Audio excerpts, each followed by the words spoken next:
All right, y'all, we back. Y'all know how we do. Always pushing help, wealth, and a better understanding of self. So, yeah, y'all know I'm kind of late on this one, man. I normally would have been 9:30, but we here. We here. And what I got is I'm gonna talk about the black immigrants, the Black Immigration Act. I ain't gonna say the Black Immigration Act, the Immigration Act of 1965. And I'm gonna get into the Black Caucus, and I'm gonna get into Shaka Thata. I'm gonna show y'all some of the stuff he did, but then I'm gonna open up the lines, man. Y'all can call in and tap in on this Sunday. Salute, salute. But y'all know how we do. And I appreciate everybody who signed that petition. We're gonna keep that going. I'm gonna drop a lot of more videos about the Black Caucus tomorrow. A lot of other scams that they did in the past. I'm gonna show y'all how they rock.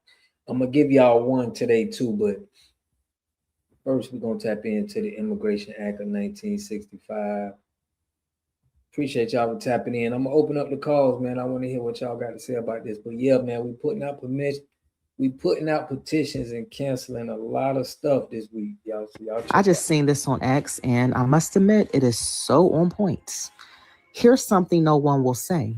Black Americans gained our civil rights in 1 year, 3 months, and 1 day later. The Hart-Sellers Act was signed to make us compete with the globe for Black civil rights gains. The 13th, 14th, and 15th Amendments were written specifically for the descendants of American slaves, but whites' linguistic ambiguity, most likely so they have slavery plausible deniability, allowed foreigners to siphon and loophole their way into Black Americans' first civil rights amendment gains. All of this could have been avoided had white Americans not broken promises to Black Americans and betrayed us 3 pivotal times in American history. Number 1, maintaining slavery after the American Revolution. Number 2, reneging on Reconstruction, 13th, 14th, and 15th ambiguity. Number 3, Hart-Sellers Act immediately after Civil Rights Act of 1964. White Americans miscalculated model minority migrants. Now, both founding population groups are facing irreversible ethnic replacement in the country our ancestors built. Hey, this is deep and just so true. Imagine making $453,000 in a single month as an affiliate marketer without... I just seen this on hundreds of thousands of illegals. That undermines our commitment to legal immigration.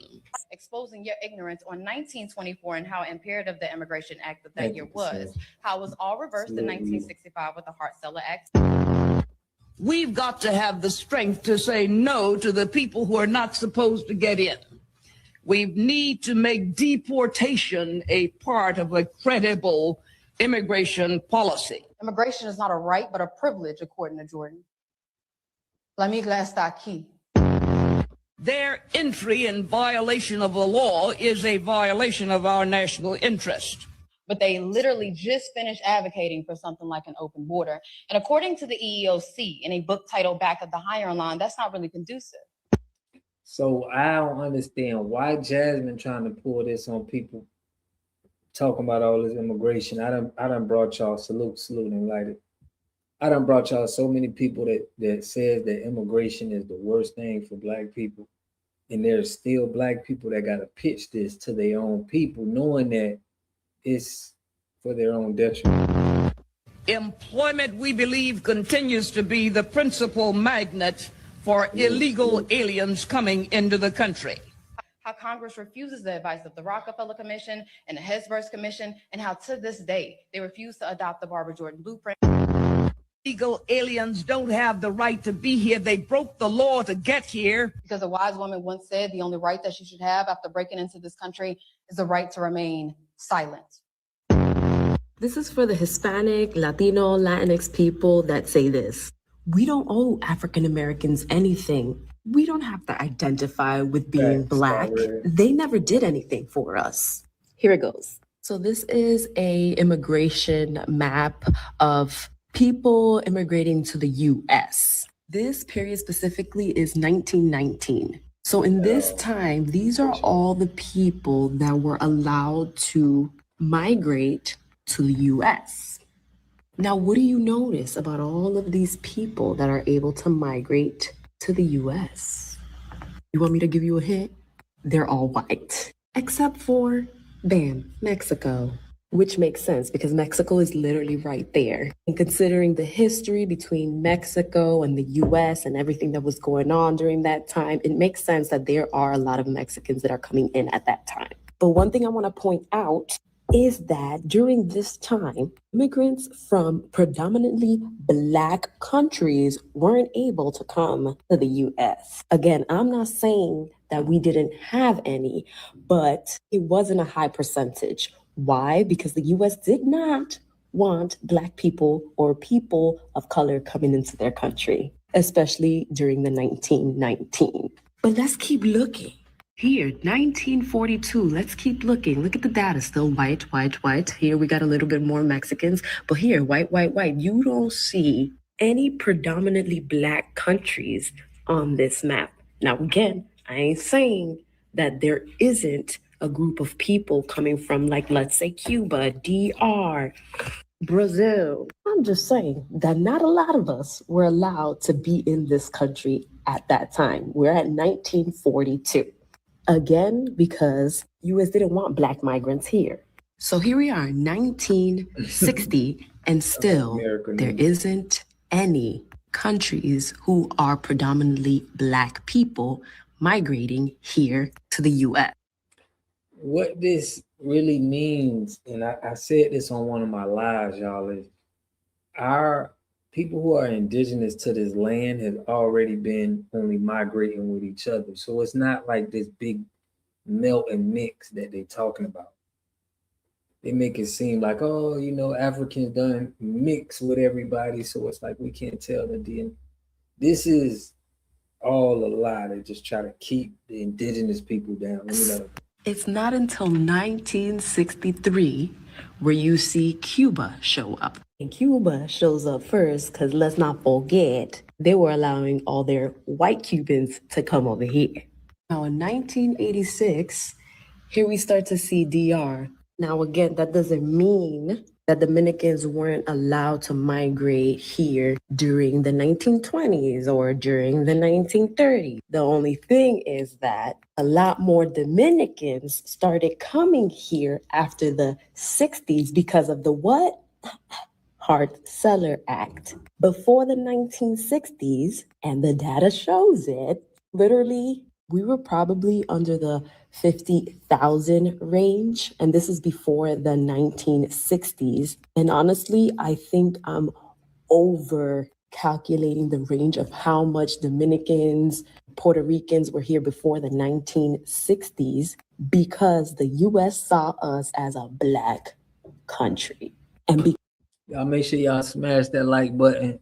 If you ain't subscribed, please hit that subscribe button, man. We go in for the lineage. So because of the Hart-Celler Act in 1960, that is why you begin to see DR pop up during this time and during the 60s. So if it wasn't for all of the work that African Americans did during the 60s, during the civil rights movement, especially to pass the Hart-Celler Act, look it up, Hispanic from predominantly and Latinos from predominantly Black countries would not have the opportunity to migrate here in masses during that time. So for people to sit there and be like, we don't owe them anything, it was because of them we were able to migrate here. Not because of the US government, because if it was up to the US government, our people will still be over there. And it would be even more harder today to get our people to come to the US. So thanks to the Hart-Celler Act that African Americans fought for, together with other Hispanic, Latinx people who were of color, fought so that we can come here. That should tell you that you should side with them. If you can't racially side with them, politically side with them, because they are fighting for all people of color. And what but they bit the hand that fed them. So they know that, or if they don't know that, they'll still have excuse to come here and talk down on us. And that's what we talk about on my live about being off code. They definitely off code. Why is she saying African American? They done beat that in some our people head that's all they know is the African American term. I'm done with. I would never call our people that, but I'm finna show y'all here though. I ain't finna show. Let me let her go. What you said? No, thank you. What's in their best interest, not white people. But it's okay, you can side with them if you like. I'm just letting you know a little bit of U.S. history. Watch me make a pitch deck in less than 60 seconds. First, I pick a template from Beautiful AI. They have hundreds of options. She had that flag on behind her though. If you had the American people in this country in 1964 vote on the Hart-Celler Act, and it was explained to them that over the next 50 to 60 years, you are going to receive more migration into this country, legal and illegal, than any other country on the planet, and you're going to watch the demographics shift from 90% white, 90% your people, to under 50 before you get your Social Security check for some of them. What do you think they would have said? Do you think they would have said, we as the people find this to be in our interest collectively, we vote yes? I would love my neighborhood to speak 40% not English by the time I have grandkids. Do you think that's what they would have said? Okay, and this is not hateful. It's so silly to pretend that mass migration, multiculturalism was in the interest of the American people. That the people it was in the interest of the immigrants who come here and take advantage of the opportunities, but it benefited like legacy Americans, zero, none at all. And then these people have the audacity, liberals, immigrant liberals, to lecture you about how you have to like them. Like that guy from the Jubilee video. It's like the least you could do is just shut the fuck up. Across this app, I keep seeing people ask Black Americans, what have immigrants ever done to you? So here's the truth, because we are not going to keep pretending immigrants are automatically innocent just because supremacy is the bigger villain. Yes, immigration has caused harm to the Black American community. Not every immigrant, not only immigrants, and not always with intent, but measurable harm has happened. Economically, many employers have chosen immigrant labor at lower wages instead of hiring Black workers at fair wages. That choice has reduced opportunities for Black workers in the job sectors where we have historically been concentrated. That is a harm. Politically, as immigrant populations grew, major parties shifted their promises, their attention, and resources toward new voting blocs. There's a lot of immigrants. They come here and they say, hey man, maybe if I can steal your job, maybe you're just not a good worker. So they don't really understand. They not, I've seen a lot of that on Facebook. So they don't respect what our ancestors did for them to be here, to be able to work and get money. So they're not on our side as far as what we did to help immigrants get there in the liberation fight. It's like they just here to make their money and side with the people that's paying. Black agenda has been repeatedly deprioritized as politicians calculate numbers rather than loyalty. That is harm. Culturally, Black American creativity has been used globally as a resource, while Black Americans are erased as origin. At the same time, many immigrants adopt negative stereotypes about Black Americans when they arrive because they learn quickly that distancing from us provides social benefits in this system. That is a harm. Geographically, the pattern is the same across multiple cities. Long-standing Black neighborhoods lost their population share and cultural control as new communities with greater economic leverage moved in. Gentrification and repopulation, and both resulted in Black displacement. That is a harm. Socially, immigrants did not enter a neutral landscape. They entered a country with an existing racial. And if y'all don't know, in New York and in California, the biggest populated state, we got a lot of gentrification going there. A lot of the prime real estate that's in New York and the prime real estate that's in California, we actually owned that. And the gentrification just got us out of there. Order that rewards those who rise above Black Americans, whether conscious or not. Many participated in that reward structure. That is a harm. And the only reason this conversation is treated like a taboo is because Black Americans are allowed to blame supremacy, but not allowed to acknowledge lateral harm from anyone else. And y'all check out my video this week. I'm doing a lot of calling out a lot of the scams that's going on. I got a lot of the Black Caucus, you know, the theft and how many times they rob from the people. It's crazy to think that they still are able to have something to do with money and Black people. And I'm gonna break that down this week. I'm gonna show y'all all the scams they did, but let's let her keep cooking. We are allowed to hurt. We are just not allowed to name who contributed to the harm unless the answer is people. That is not hate.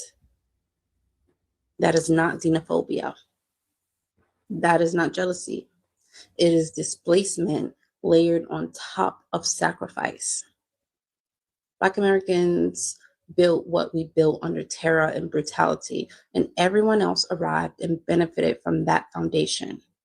And when we say protect our share, protect our identity, protect our cultural space, we are told we do not get to decide. That is a harm. No one. Or like the African man said, we don't have a culture. That's what they'll say to us. We don't have a culture because they culture and they copy our and is asking immigrants to leave this country. Well, some people are, but I'm not. Not all of us are. No one is asking immigrants to undo history or carry guilt for what they didn't personally do. What is being asked and has always been asked is simple. Acknowledge the part you play in continuing the harm, whether you meant to or not. This has always been about accountability and acknowledgement. And it's not all of them. It's some of them that do appreciate what our ancestors did. But from what we see, it's more the ones that don't appreciate. They the loudest ones. And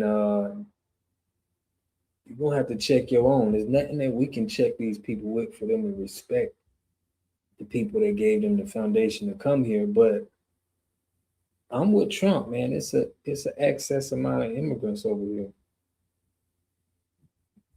So, I mean, whatever's going to help my people get more jobs and be able to get the prices down, if you got to, get immigrants out of here, I'm for it.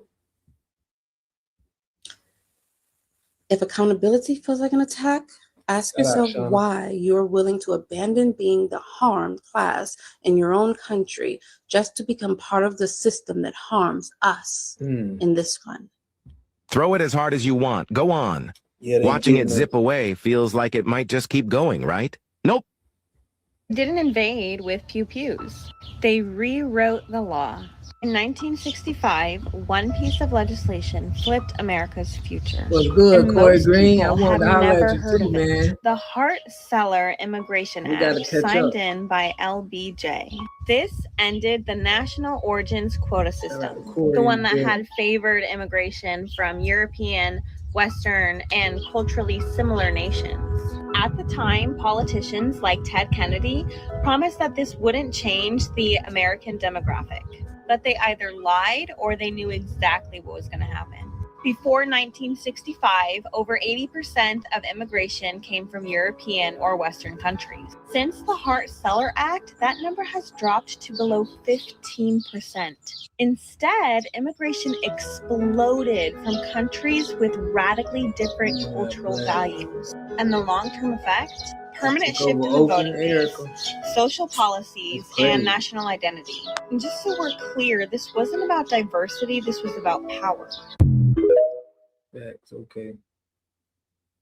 Come to us, now you want to overly compensate for people who never lived here before, and we need to be taken care of first and foremost before anything else happens here. Yes. Why would any leader put our Black communities already riddled with crime at further risk by placing unvetted non-taxpayers steps away from our seniors, our children, and our homes we've worked so hard on our own to secure? We are at war, people. Our communities are at war. They are violating our communities, and we asking that we across the country, we asking and we're demanding for office of Black America, or whatever you want to call it, to deal with issues like this. That's right. That's right. I did get placed on a wait list, but I was told that the immigrants were taking priority. See, that's a story that a lot of people don't know, and it hurt me. Y'all smash that like button, man. Push me on the algorithm. I greatly appreciate that. Let's get it. I'm like, oh, wait a minute. I understand we need to be humanitarian, but these people my participants are third and fourth generation Chicagoans, born, bred, fed, and raised here. My grandmother, Mayweather Carrington, rest in peace, always said, Craig, charity starts at home first, and then it go abroad. Politically, having over 500 people in our community would completely wipe out any interest we have. Many of these migrants have been dumped in our neighborhoods without a plan in place to monitor and house them long term. I'm not selling nothing. And I keep telling people, we don't have to move. If you sell, they're going to come in. If we don't sell, we got to stand strong. That's right. Before the lies are the blueprints, before the ladder, we were neighbors. She's saying that we can't sell. Shout out to that old lady, man. Grandma, I know. But she said once we sell, that's when they gentrify. But if you don't sell, if everybody in the community don't sell, it's hard for them to get in. But once they let a couple of people in and people sell their house to another culture, they gonna come in and try to get everybody else out. Trump knows Black are street smart. Facts, man, facts.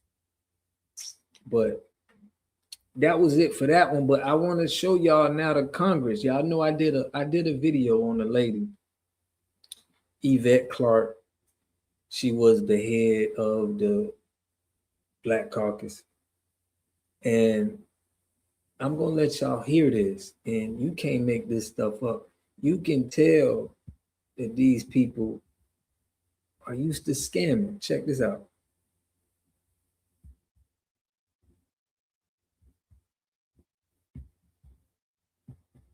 Check this out. Let's get it.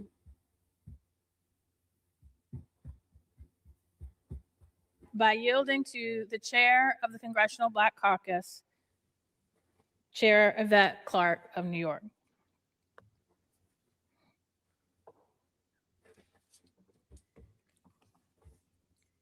I thank the gentlelady from Virginia for her hard work and dedication. Now she looked like a nice old lady, you know, not that, like a nice, soft, sweet lady, but she's a tether. She's a part of a Caribbean caucus, and she's sending money to our taxpaying dollars to other countries. Let me let her cook. This really be pissing me off.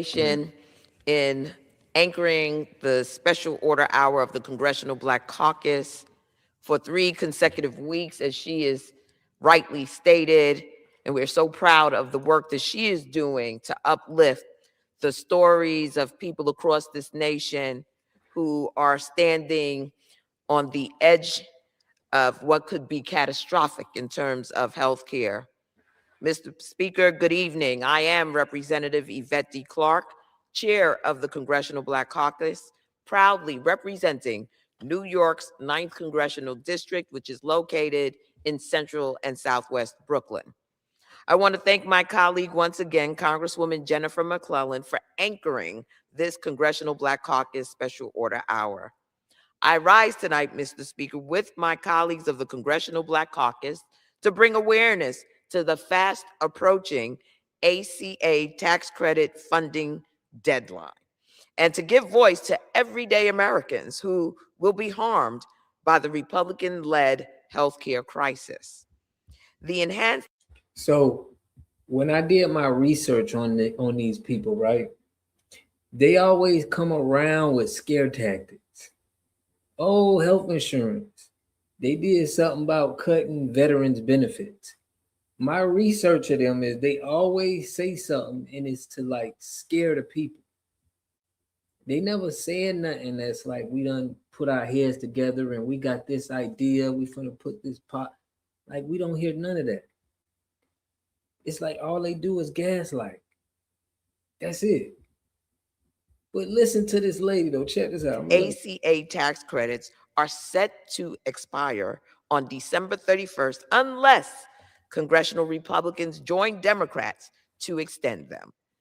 In a few short weeks, millions of Americans will be forced to pay astronomical prices for their health insurance. Now think about this. They don't have to worry about this. These people in Congress, they wouldn't have to worry about their health insurance is just paid. And it's so many of these people that done caught stealing. Y'all, when I show y'all this, they steal so much. The founder of this Black Caucus was stealing. Okay, he went to prison. It's like it's so many people that done caught stealing in this Black Caucus. It's like there's no way we should be even letting them speak. Many will lose coverage altogether because they will not be able to afford it. I want to share the story of a constituent who lives in my district in Brooklyn, a woman who wants to work, who does work, and who contributes to her community every single day. Denise of Prospect Lefferts Gardens is self-employed. She's a graphic designer. She also lives with lupus, a serious autoimmune condition that requires consistent care and access to specialists. So basically what I'm saying is she's tied to sending money to Caribbean countries, but she's telling us, right, that our insurance could go down. If we cut all of the foreign aid that we giving out all of these countries, we would have enough to do whatever we want. But these people taking their cuts, and it's been like that with the Black Caucus. This is how they get their money, is trying to shift the money and going somewhere else. Shout out to Tania. Tania, I ain't even catch you right there. Shout out Solani Tania tapping in. But what I'm saying is, y'all, it's been at least 10 of them that got caught trying to get the back end of money. That's all they do.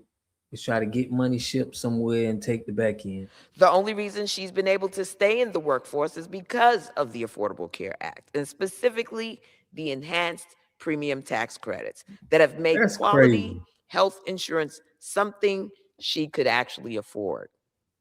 Those credits lowered her monthly premium enough that she could manage her health. That's what I'm saying, Corey. When I show y'all the amount of people that have been stealing, I ain't even gonna say stealing, it's like money laundering. I'm gonna show y'all so many people who went to the feds. Some are in the feds right now, Black Caucus members. Some of them got out the feds and went to run again for congressional positions. It's like, I cannot believe, and people was on my channel saying, man, Rob, you got to do more on that Black Caucus. And now I'm understanding, when I did this research, I understand why people are saying, man, it's about time they do that with the Black Caucus, because they have been just stealing money, getting caught, but doing it in it, the organization still in play. So it's like another person can do it. YTs have to be getting money off of this. Put she's a tether. FBA have been scammed for 500 years, right here in the wicked, racist, and evil America. Man, Fannie Wood, they all are on that, you know. They all are on scamming, getting the money. But see, we know now it's gonna be hard for pay her rent and keep her small business going. But now she's being told that if these enhanced credits expire, her premium could double. When she found out that her healthcare costs could I become believe that, Corey. unaffordable, she said, and I quote, "The only reason I can work at all is because I can manage my lupus with regular care. I can't pay New York City rent, pay those premiums, and keep my business going. It feels like Congress is telling disabled people, don't work, go back on full benefits," end quote. Mr. Speaker, doubling someone's premium doesn't just strain a budget, it changes a life. It forces people to give up work. It pushes people with disabilities out of the workforce. It tells them that independence is a luxury that they can't afford. My constituent does not want to stop working. She does not. Now, this is his. Now, I'm gonna let y'all see this one guy, right? Check this guy out. We're gonna pull this scam out, and it's gonna tell you everything, right? This is, I mean, he has an African name, so I can say that they got him from Africa. But he could have changed his name or whatever, I don't know. Who elect these CBC people? I think Congress do the voting. Yeah, I think they know they be robbing. Yeah, they robbing them. Shout out to Jill Ross. Check this man out, bro. Listen to this. Philadelphia congressman convicted of federal corruption learns his fate. Shaka Fatah was sentenced to 10 years in prison during a court appearance this morning. During the hearing, Fatah said he regretted his actions, but claimed he had helped millions of people during his career. He is set to begin his prison term on January 25th, when America's Kelly Ayers details the events that led to his conviction. Congressman Chaka Fatah spent more than 2 decades on Capitol Hill representing Pennsylvania. In June, the Democrat was convicted, along with 4 others, of multiple counts of racketeering, fraud, and corruption. He submitted his resignation through a letter read in the House 2 days later. Fatah was on his way out anyway, having lost the Democratic primary in April to Dwight Evans, who went on to win the election in November. The charges against Fatah included accepting a $1 million loan to his campaign for mayor of Philadelphia in 2007 and then trying to cover it up. The amount was far above the campaign finance limit that year for a city office of $5,000 from individuals and $10,000 from others. He was also accused of taking bribes, including one to try and help a friend get appointed as an ambassador and using 2007 campaign dollars to pay off his son's college loan. His son, Chaka Fatah Jr., is also in prison, sentenced in February to 5 years for bank and tax fraud. Both father and son have maintained their innocence throughout. The elder Fatah blames his aides for going behind his back to steal the money. Kelly Ayers, One America News. Now, that's just one of them, right? It is even the chairman, the founder was a thief. Okay, it just goes on. The list is so long. I don't know how the Black Caucus don't have a RICO charge. I don't know why they're not being investigated. How could all of these people in the Black Caucus get arrested, do all of this time, and you just still it's nothing put in place that I guess because you robbing Black people, it's who cares? Most politicians are multimillionaires.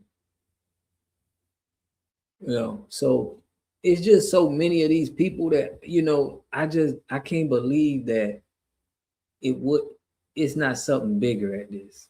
I think it's bigger than this. But I showed y'all that. Let me show y'all this right here. Let's get into this shoot, and then I'm finna open up. I got some important stuff I want to holler at y'all about. But first, let's get it.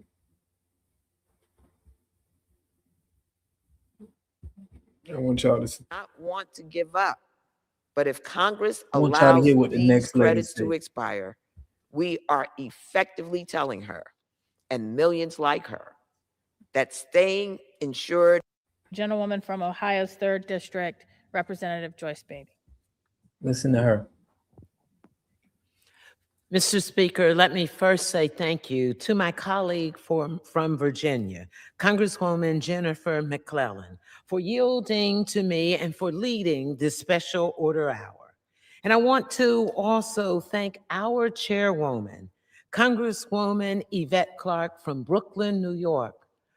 You heard her as she came to the floor, Mr. Speaker, sharing with us the value, the importance of why we are here tonight. And as you have also heard, not just tonight, but for weeks, we have come to this floor. And Mr. Speaker, the question you should ask yourself is, why are we here? Why are we standing here and telling these stories? Stories that I am sure people in your district and your colleagues have heard also. Well, we come tonight because we want America to know how important our work is. But more importantly, we want America to know that Democrats are standing up for them. We are united in this single cause because it is our top priority. Now, y'all know they can't talk in front of some black people like this. We gonna see that is cap. They talking in front of them, them people like this, but they got they sales pitch is not working to me. Let me see what he said. Yeah, whites work with tethers to hold us down, but now they looking stupid. Important people they should never have let in. Facts. Democrats are short bus. Yeah, man, they short bus for real. But I am ADOS. I am Black American. And tonight, we share the stories of our constituents. We do it as a reminder that no, they need to share the story of their constituents that robbing and stealing. Their founder, they never talk about the misuse of funds that the people in the Black Caucus do. They never speak on that. But I'm gonna show y'all this week. It is a lot. His names is pretty much. It's probably every new president. It's a new scam from the Black Caucus. It's probably somebody got caught, and it's a lot of them. They didn't get no charges filed, but they did get public scrutiny and fines. I'm gonna bring up all of that, but a lot of people got charged. They're convicted felons. They went to prison. They still haven't updated from the played out civil rights rhetoric. Still haven't. Who in here talking about? Man, she worth $30 million, man. In 3 years. This is crazy. Believe me, they are on the president radar. The congested Black Caucus. Bruh, it is they're looking bad. They still got to push this immigration because that's the only way they're going to get their money. Is taking the money out of the United States and getting them back in with it going out of the country. Because if it stays here, it's gonna have to get allocated. That's just how I feel, in my opinion. Trump is a liar. Man, Trump is definitely a finesser. We know that. But let me show y'all. Let me open up the lines for y'all, man. Kylie Biscuit Collectors. Man, that's what they do, man. It's embarrassing too, man, to see that they doing this to their own people. Let me post this. But yeah, y'all, the Boule is a part of this too. I'm gonna be doing something, man, exposing the Boule. But right now, we got to get into the Black Caucus. Like this week, I'm going heavy on the Black Caucus. They could actually DOA her for what Ilma Omar did. Billions, that amount of money was stolen, right?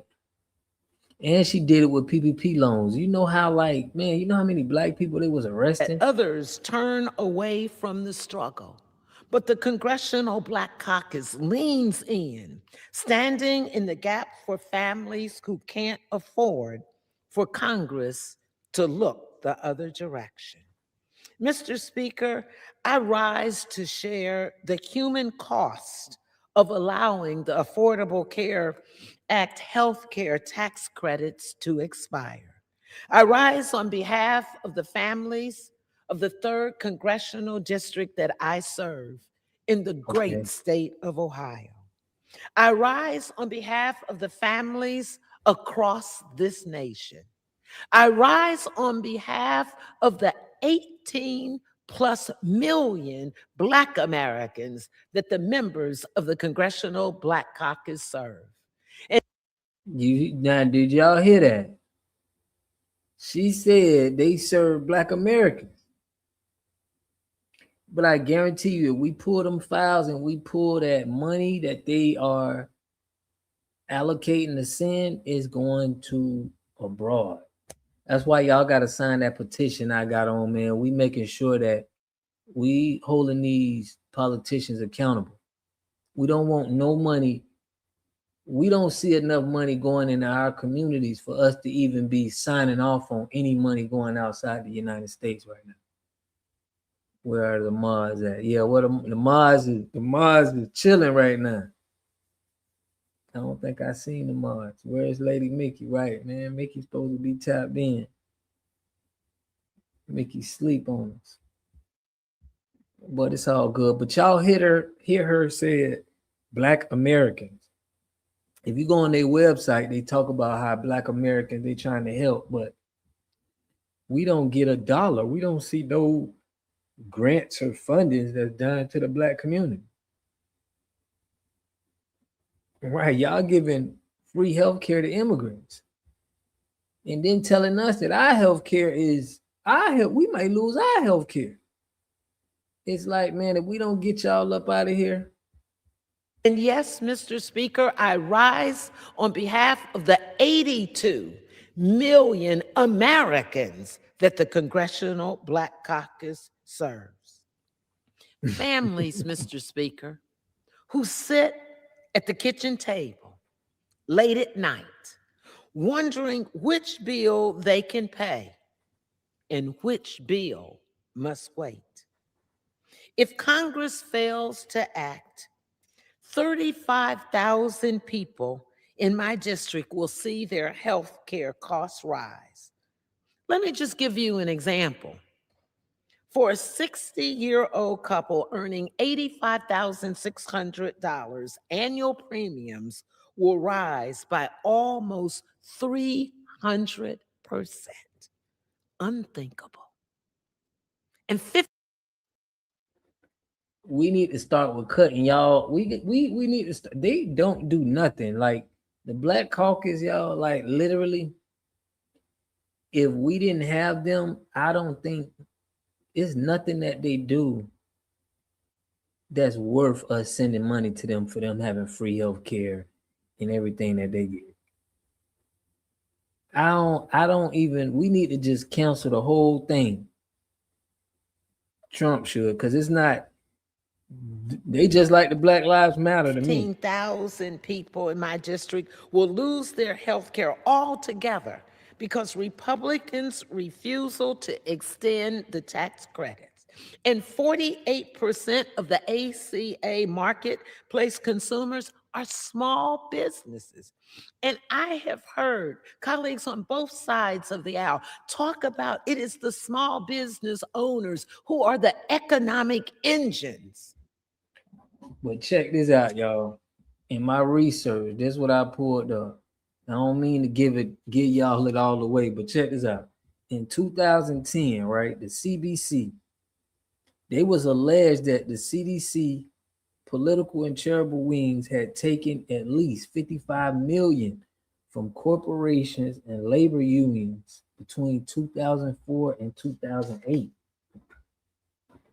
So they got elaborate ways where they know how to steal money, and they get caught a lot. These people get caught so much, bro. I'm gonna show y'all that they get caught so much stealing money, but it's like one person fall, but the Black Caucus is still going around. Of making this America work, the backbone of communities like my community in the 3rd Congressional District. If I would go back and remind you, Mr. Speaker, and all those who are listening, it was the Democrats with our American Rescue Plan that expanded the promise of Affordable Care Act to make health care more affordable. I could take you back to 1965, Mr. Speaker, when then too we were dealing with health care. And it was the government body that came up with Medicaid and Medicare to make sure that we protected the American people and provided not just for the wealthy, but for all, for the least of us. But my point is, they get on here talking all of this jazz, but you got so much of the Black Caucus done been caught with their hand in the cookie jar. So that's what, the real problem, what I got with them. But check this out with Black farmers. I want to know what y'all think about this. Because they've been getting a lot of flack for this as well. But I want to know what y'all think. But yeah, we're gonna get them up out of here. But this week, y'all, I'm coming hard at them, but it's a lot of scams they got going on. But the Black farmer ad definitely got some issues. You're an ED. You might need to work on your mental game. When you're aroused, your brain releases dopamine. All right, Eric, thank you. The organization representing Black farmers across the country opting out of President Trump's $12 billion Farmer Bridge assistance. Now, the Black farmers opted out of the farmer bill, right? But that we got people like the Black Caucus that's telling people what to do and moving. I don't know if this was a good play. I want to know what y'all think. I'm not sure that this is a good idea, but assistance program. Action News 5 Sydney Gray heard from the organization and explains why. This is where the Black Farmers and Agriculturalists Association is based here in Memphis. This group represents thousands of Black farmers all across the country, and its president is calling out this particular funding, saying that it's racist. Ordinarily, BFO would not be indifferent to the plight of all farmers. But now, when I hear this dude, now y'all see that we speaking on the Black Caucus, Black Lives Matter scams that's going on. I don't trust our leadership for people to turn down $12 billion. I mean, it could be a good play. What I'm just saying is, I've been studying a lot of corrupt where our people, where they put people in position and they stealing money. So to turn down $12 billion, like Corey said, they already had a problem with funding. Now that these people trying to give you $12 billion, we got people that sound like preachers and, like they be in churches and Democratic Party people. They gonna not accept it and say, no, we ain't accepting that $12 billion. I want to know what y'all think about this, because I think it's a little suspect. Who turning down $12 billion? And farming, and you need, and farmers were just saying that they needed funding. I'm just saying, man, these people at the top could be hurting us with money and programs coming to us. They're just saying no, they just pretty much sabotaging any money that can come to us, and they probably can get some on the back end. Now, this is just how I think it could happen. Nigga, my people need 12 trillion. I think it was 12 billion. We send billions in foreign aid. Check that out. Yeah, I like what you said. We send billions in foreign aid to keep them home. Now they're here calling our home home. Diabolical. Yeah.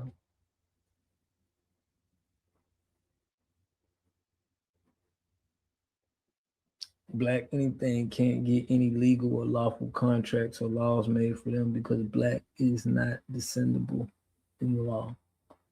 That is why they turned down the funding down. Otherwise, their game is exposed.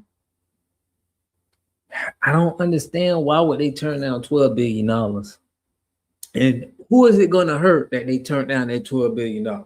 If they're black farmers, right, and they need funding and they're going to turn down $12 billion, who is that going to hurt? That's going to hurt us. Get it while the getting is good is the way we roll. There was a huge lawsuit that's still being litigated. Maybe they don't want to consider it. I hope they got a strategy. I'm not saying I know, you know what I'm saying, everything, but I can just see how these Democrats, these preachers, these people that's in higher ups, their decision making have been a little weird, you know, in my opinion. No, either Tether's involved or paperwork ain't right. That's what I'm saying. Either Tether is like somebody that's not representing us is making decisions, and I don't like that no more. Like, if you making decisions about black people, we need to know where your grandma from.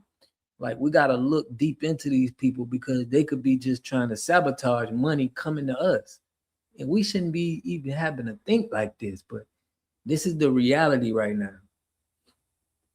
But I understand all money ain't good money, but bro, we be having these people at the top just be, I'm telling you, they're sabotagers. Brothers like you are educating the useful idiots. Black farmers are owed way more. Black farmers are owed way more, meaning to divide the bag. Okay.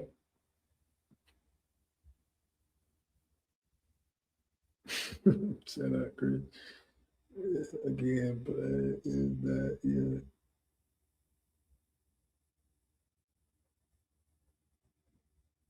No, we got some, man. We ain't got no mods in here today, but shout out to Eric. If they would have took that 12 billion, they would love, let me see. Dang, y'all.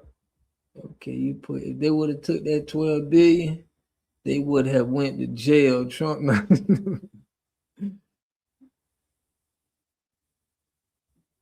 But black farmers have something we don't. Acres. Okay. Trust me, that move will be the end of them, because you people must remember the Democratic Party is the original KKK. That's what they do to keep the FBA with nothing and give it to the illegal immigrants. I can see that. You don't ask for reparations, you take it. Okay. Facts are these people are mainly tethers, have no integrity at all. That's my point, bro. The people who are making these decisions, I don't know if it's right or wrong. I don't know if they owe the black farmers more money. That's not my point. Is the people at the top of these organizations have been making bad decisions for us for a long time. So I think we may need another set of eyes on that. Acres with no grocery store. Facts. Nothing from them equals nothing. We know the government owe us more than 12 billion, but you get that and work with that until we can get some more. That's how you do that. They'll just turn it down. That's what I'm saying, man. Just turning down 12 Bs like that is just, I'm gonna want to at least get my black farmers right. Look, take them 12 Bs, man. Let's try to flip that, do the right thing with it, and then let's move on. The Black Caucus only uses the term black to get our people's support. Yeah.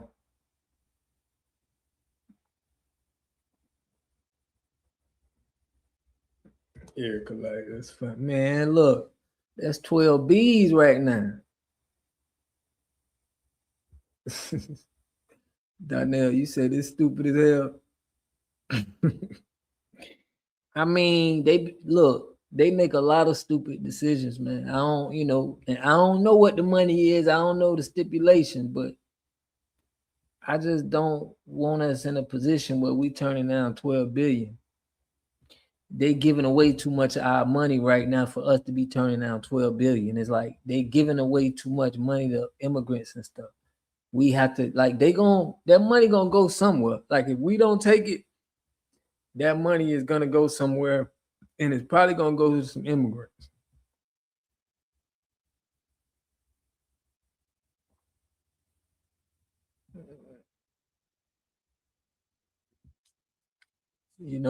That money gonna go somewhere.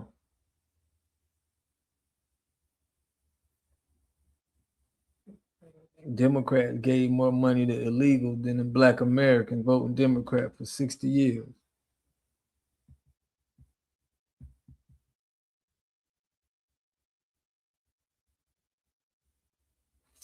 Yeah.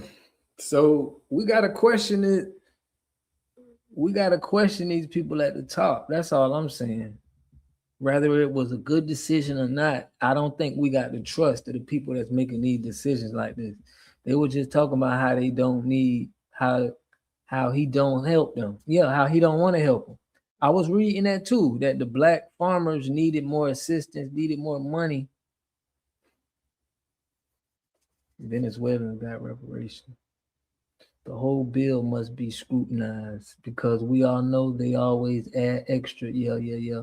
They always add extra caveats to the bill. So on the surface, it look good. Yeah, you're right. It could be that too. I'm sure that all the Black farmers aren't feeling this at all. I'm with you. Shout out LaFaro. Boy, ain't seen you tapped in a minute, but yeah, man, 12 billion. LaFaro, come on, man. That's 12 billion. He put this dude as a sellout. Yeah, your comment must have didn't show up. It's coming in so fast, boy. Y'all in here tonight. Not all FBAs are Black farmers, so the we comment doesn't apply. FBA need to check these Black farmers' background to see if they are tethers. That's the motto of what we got to do right now. We got to check lineage. They are farmers, not brainiacs. Yeah, but 12 billion? Come on, man. 12 billion? I mean, like you said, we didn't read the fine print, but still, it's like we don't see nobody else declining no money. I'm in Florida. Our farmers were complaining like that because they weren't getting help, no ways. That's what I'm saying. So imagine if you a Black farmer, right? And you got a whole union speaking for you, and it's somebody who in the boule, they at the top, and they saying, "Nah, man, we ain't accepting the aid," and you like, "Hold on, bro, and it's a tether that's at the top. It's not even an FBA member. It's like, this is what we got to stop. This is what I feel like is going on. I'm done playing people. Look into Congress records and search for any laws or act that specifically identified or even used the term Black in legislation."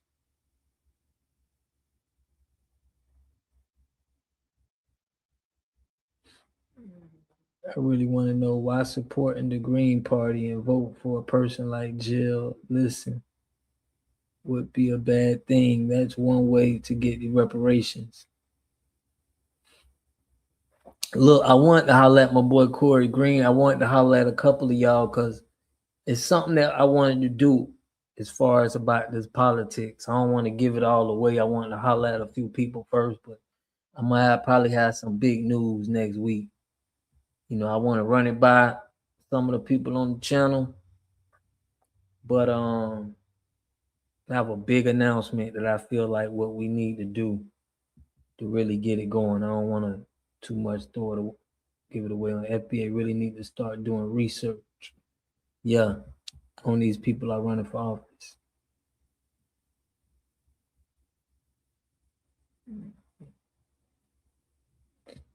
Yeah, we got to think at a higher level because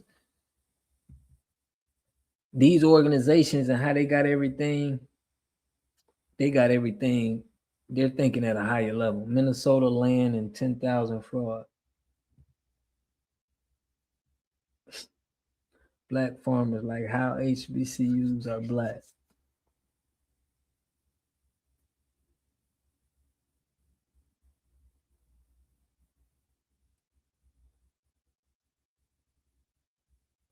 Yeah. Yeah. But don't hold your breath for reparations. I mean, you know, you never can hold your breath when anybody owe you money. You may not get the money, but still, you still gonna stand on business about what somebody owe you.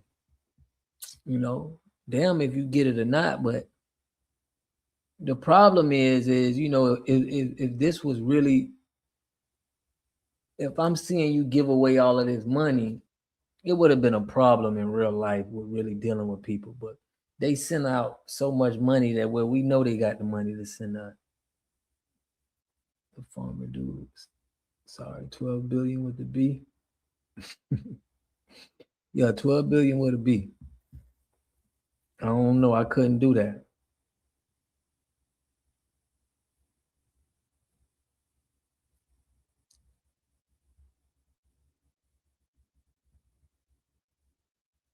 Can be a federal charge, Ninja. Standing on business can be a federal charge. And what that mean? If you standing on business and it could be a federal charge, what that mean? I watched the video of Elder speaking and him constantly saying African Americans kept rubbing me the wrong way. They're trying to stand on principle, but that doesn't work. Man, we got Brooklyn Peace talking crazy on here. Y'all hit that like button, man. Push me on the algorithm. Hit that subscribe button if you ain't subscribed. Get the bread and figure some out. These elders gotta be smarter than that. I'm with you. I'm with you. We got the Somalians in here. Somalians is in the building in the chat, bro. What's going on? What principle? There's a much bigger game at play. This is part. Let me read that. It sounds like you got some sense. Y'all coming in. Okay. There's a much bigger game at play. This is the part of it, and it's not all of it. Stop letting the divide and conquer finesse game get you. Okay.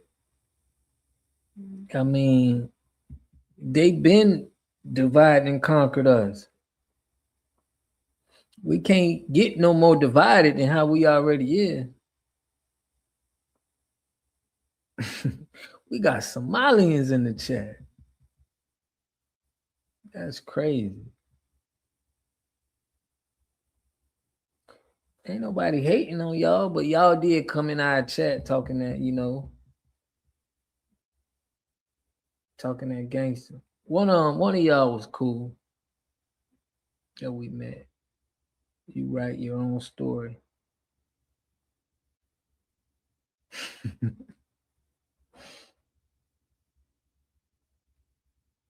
Yeah. Call in, bro. Call in, man. Somalis march. Mickey, we've been calling for you. Shout out to Mickey, man. She in the building. I don't give a fuck. Send them home. Shout out to Mommy Track, man. FBA is on code. Somalians can kick rocks. Man, y'all better. What's up, Mickey? Man, we finna get on it. I'm finna let Mickey much respect. Why support people who don't support you? Yeah, man.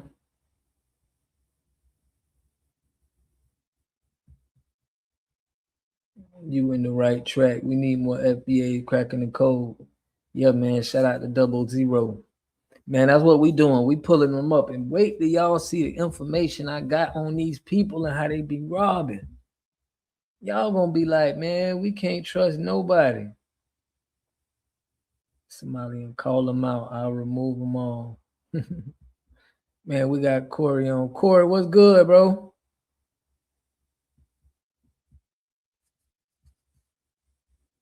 I can't hear you, Corey. Let me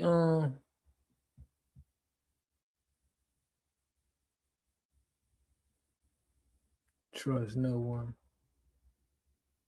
Let me put Corey on, man. Corey, you on? Let me see. You gotta unmute your mic. Robin in Minnesota.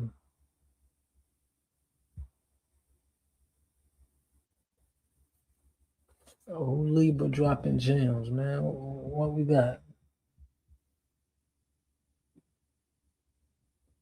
Yeah, you gotta move your mic, man. Somalis are. How can we call in? There you go. Hear what y'all got to say. MSB. And we'll keep talking. Shh. Yeah, I put Corey on. Corey, man, you can't Corey, you there? Yeah, I'm here. Can you hear me? Yep, I can hear you, bro. What's good, fam? My computer just mutes it. It mutes the mic for some reason automatically. It's weird. But yeah, but I don't understand you know, the Somalis and the trolls in the chat, you know, they kind of talking about, you know, you got to take reparations and this and that. Well, why don't you go to Italy? Why don't you go to Europe and Britain and all these other? Why are you coming to America and you're targeting the black people in America? You're not targeting, because you guys claim to be black. So you're not targeting like the people that have actually tried to colonize or whatever has gone down in Somalia. Because who knows, you know, with their whole situation is garbage in the first place. They have no political system. They have no economic system. You know what I'm saying? You can't really just walk somewhere and get a job in these places. So I'm like, what is the idea of Somalia in the first place? Like, we're talking about long live Somalia, but what is Somalia? It's not a proper country. So it's like, and you guys really don't produce anything for the world to consume. So I'm just saying, like, what is the long live? What is the, I don't understand. Like, what are we talking about when we talk about Somalia? I think I got some of them on the chat. Abdul. I got Abdul and MSB, man. Oh, perfect. I would love that. Abdul, you there? Yeah, I'm there. How are you? Yeah, I am Somali. Good, huh? Yes, I am a Somali man. Yes, I'm Somali. Oh, you are from Somalia. Okay. Well, we want to get your, we want to speak on. Now, you want to ask about our GDP. What do you guys produce? Let me tell you something. We love Somalia because we're Somali. In the same way how you love your mom if she's your mom. Doesn't matter what kind of mom she is. She's your mom. You know what I'm saying? Right. You can't teach them love or not love something that you are, regardless of whether you choose. You didn't choose your mom. Okay, that's fine and all. You're talking about what you are, but what have you done? What is the meaning behind what you are? There has to be something that you're doing, right? There has to be a culture behind it. As far as government, there is a government. Your culture doesn't. You don't really have much of a culture. You know what I'm saying you were colonized.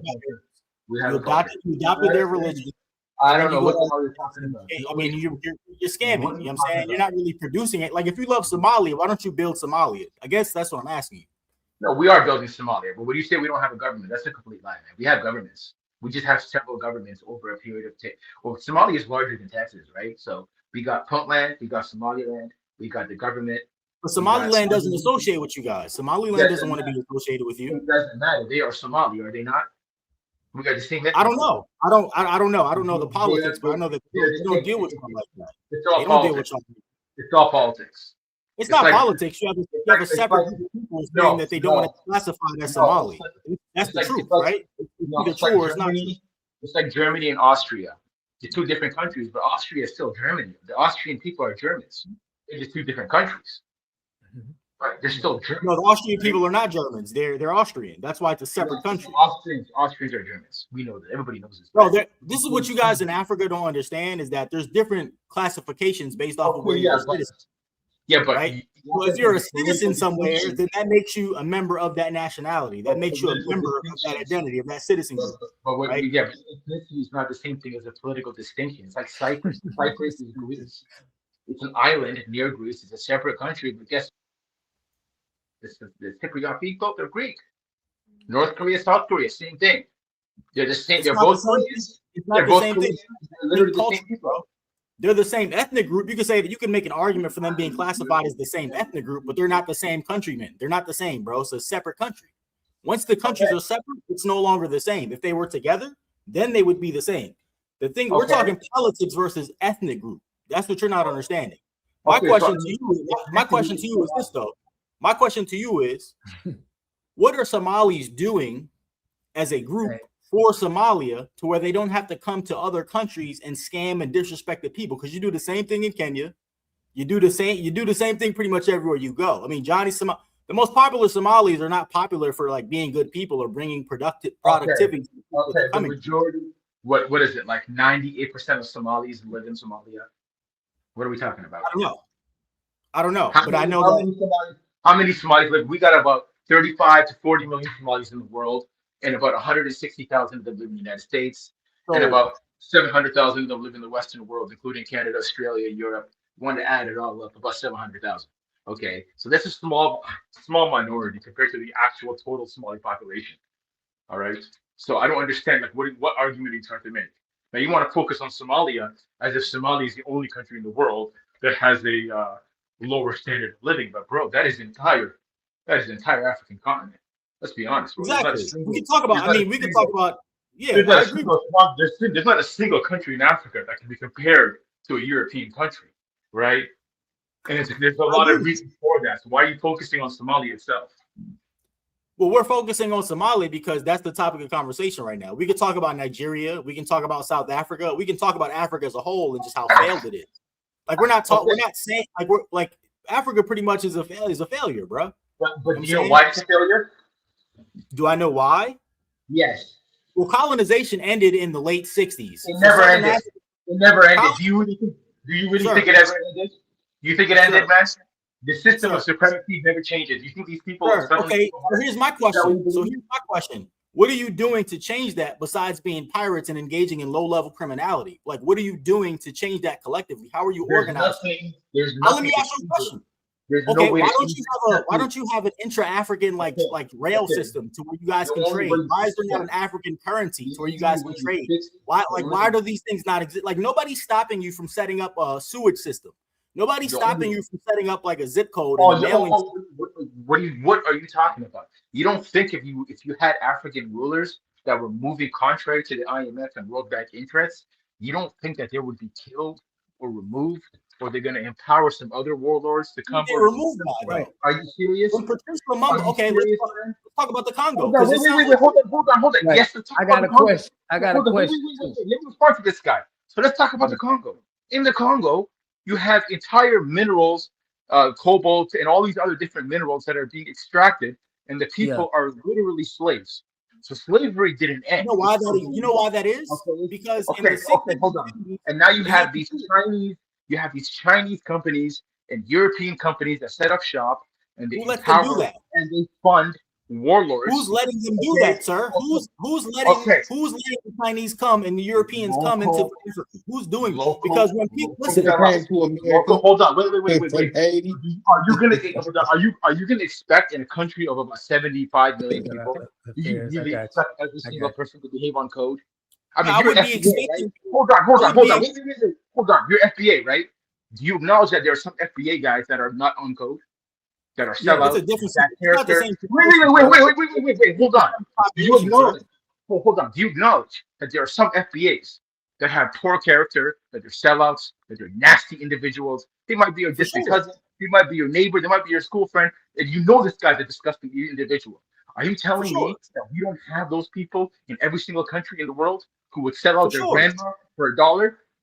For sure, but they're not. But the difference is, don't you think that the Chinese and the Americans and the Europeans would give money and weapons to any crazy motherfucker who's willing to do their bidding? Yes or no? Yes, but listen, we got some other people that I want. how are you going to organize your affairs and basically remove the traitors and remove the warlords without these Europeans and Chinese putting their thumb on the scale?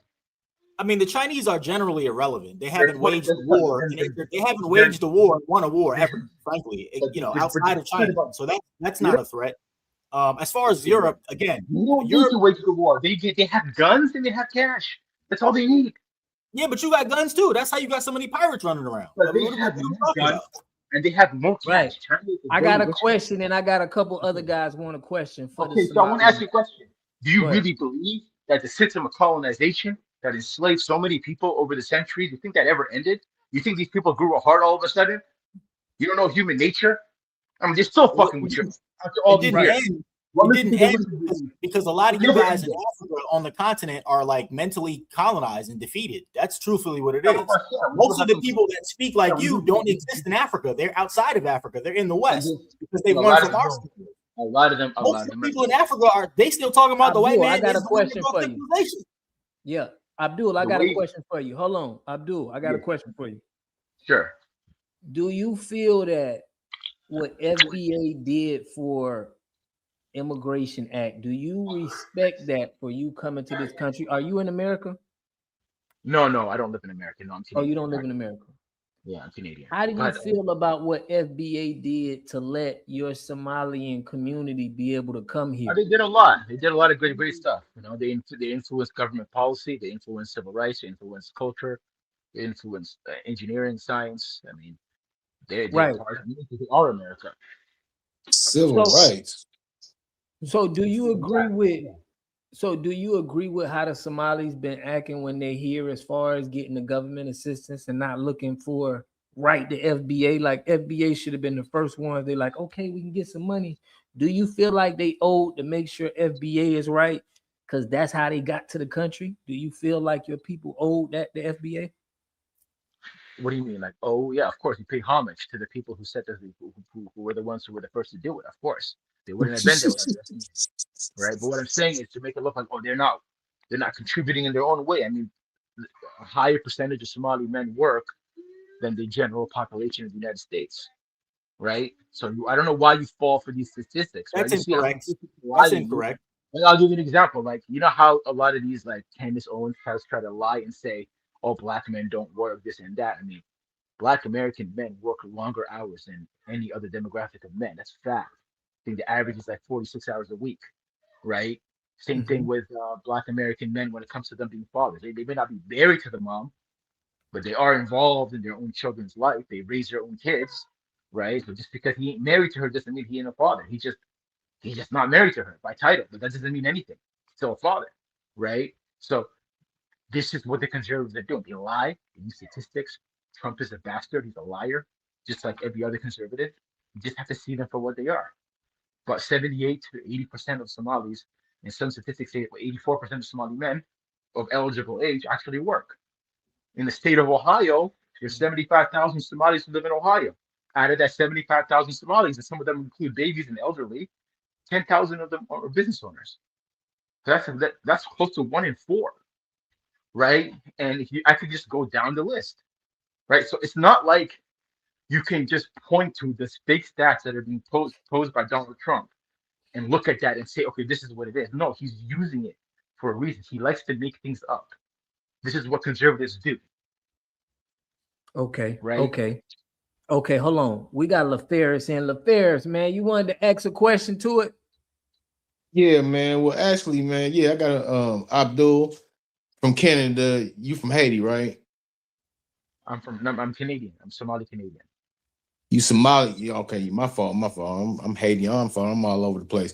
My fault. But Somalian, man. Yeah. So my question is, your brethren that's down here in America, why are they throwing the flag and respecting their homeland? Because they over here respecting their homeland, but why are y'all here? Like, why is this the country, the place to be? Not just here. I guess it's war-torn and stuff like that. They gotta leave and be refugees somewhere else. But y'all come here and treat us like we just supposed to get along, because they move y'all into our neighborhoods. It's not like they ain't I have a lot of moving the people. The people I have that cousins- y'all revere so much, the white people, the white tea people. My fault, brother. What do you mean They, revere what? What are you talking about? I Are you mean, making it look like we're a bunch of Uncle Toms? Is that what you're trying to make it look like? Where did you get that Uncle information Tom. from? Like I we mean, like if you, well, you a Somalian, you a Canadian Somalian, so you know Uncle Tom wasn't really a bad guy. You wouldn't know that, right? But Oh yeah, anyway, Uncle Tom was out there for real. yeah. Okay, Tom but was a good guy. Yes. what I'm trying to say, brother, is why are y'all here? Why can't y'all go back to where y'all from? If y'all repping where y'all at so hard, Somalia. Hold on, See, I was born here. I'm a foundational Black American, right? America's So and they can't deport me nowhere. No, I can't go nowhere. Yeah, you guys didn't cross the borders. The borders crossed into you. You know what I mean? You guys were there before the country existed, right? The borders crossed. Right. So yeah, but it's different because, I mean, you got Irishmen who wave the Irish flag. You got the Polish people in Chicago. You got a large Polish community in Chicago. Every year they wave the Polish flag. So why is it? But as far as but right, all them people is fine. But see, they out there with the YT people, right? Y'all the people that they bring to us in our neighborhoods. Like you brought up Columbus, bro. You know what I'm saying? I seen the Somalian man on the news. I was up there for about 20 years. And I seen the Somalian, she hit a lady, you know what I'm saying? Got arrested and got out again, killed the man driving. You know what I'm saying? The Somali girl. You know what I'm saying? She ain't went to jail or nothing. You know what I'm saying? I don't know what ended up happening to her. But my point is, like, them people are, but hold on, there was an African Black American drunk driver in Minneapolis 2 years ago, and he killed 5 Somali girls while he was running a red light. What happened with him? What happened to him? He went to jail. Right. Okay, but that Somalian girl didn't go to jail. That's one of my point is she did it twice. You know what I'm saying? That's my point. That's my point, man. Y'all they protected by some other stuff going on. There's so much illegal stuff going on.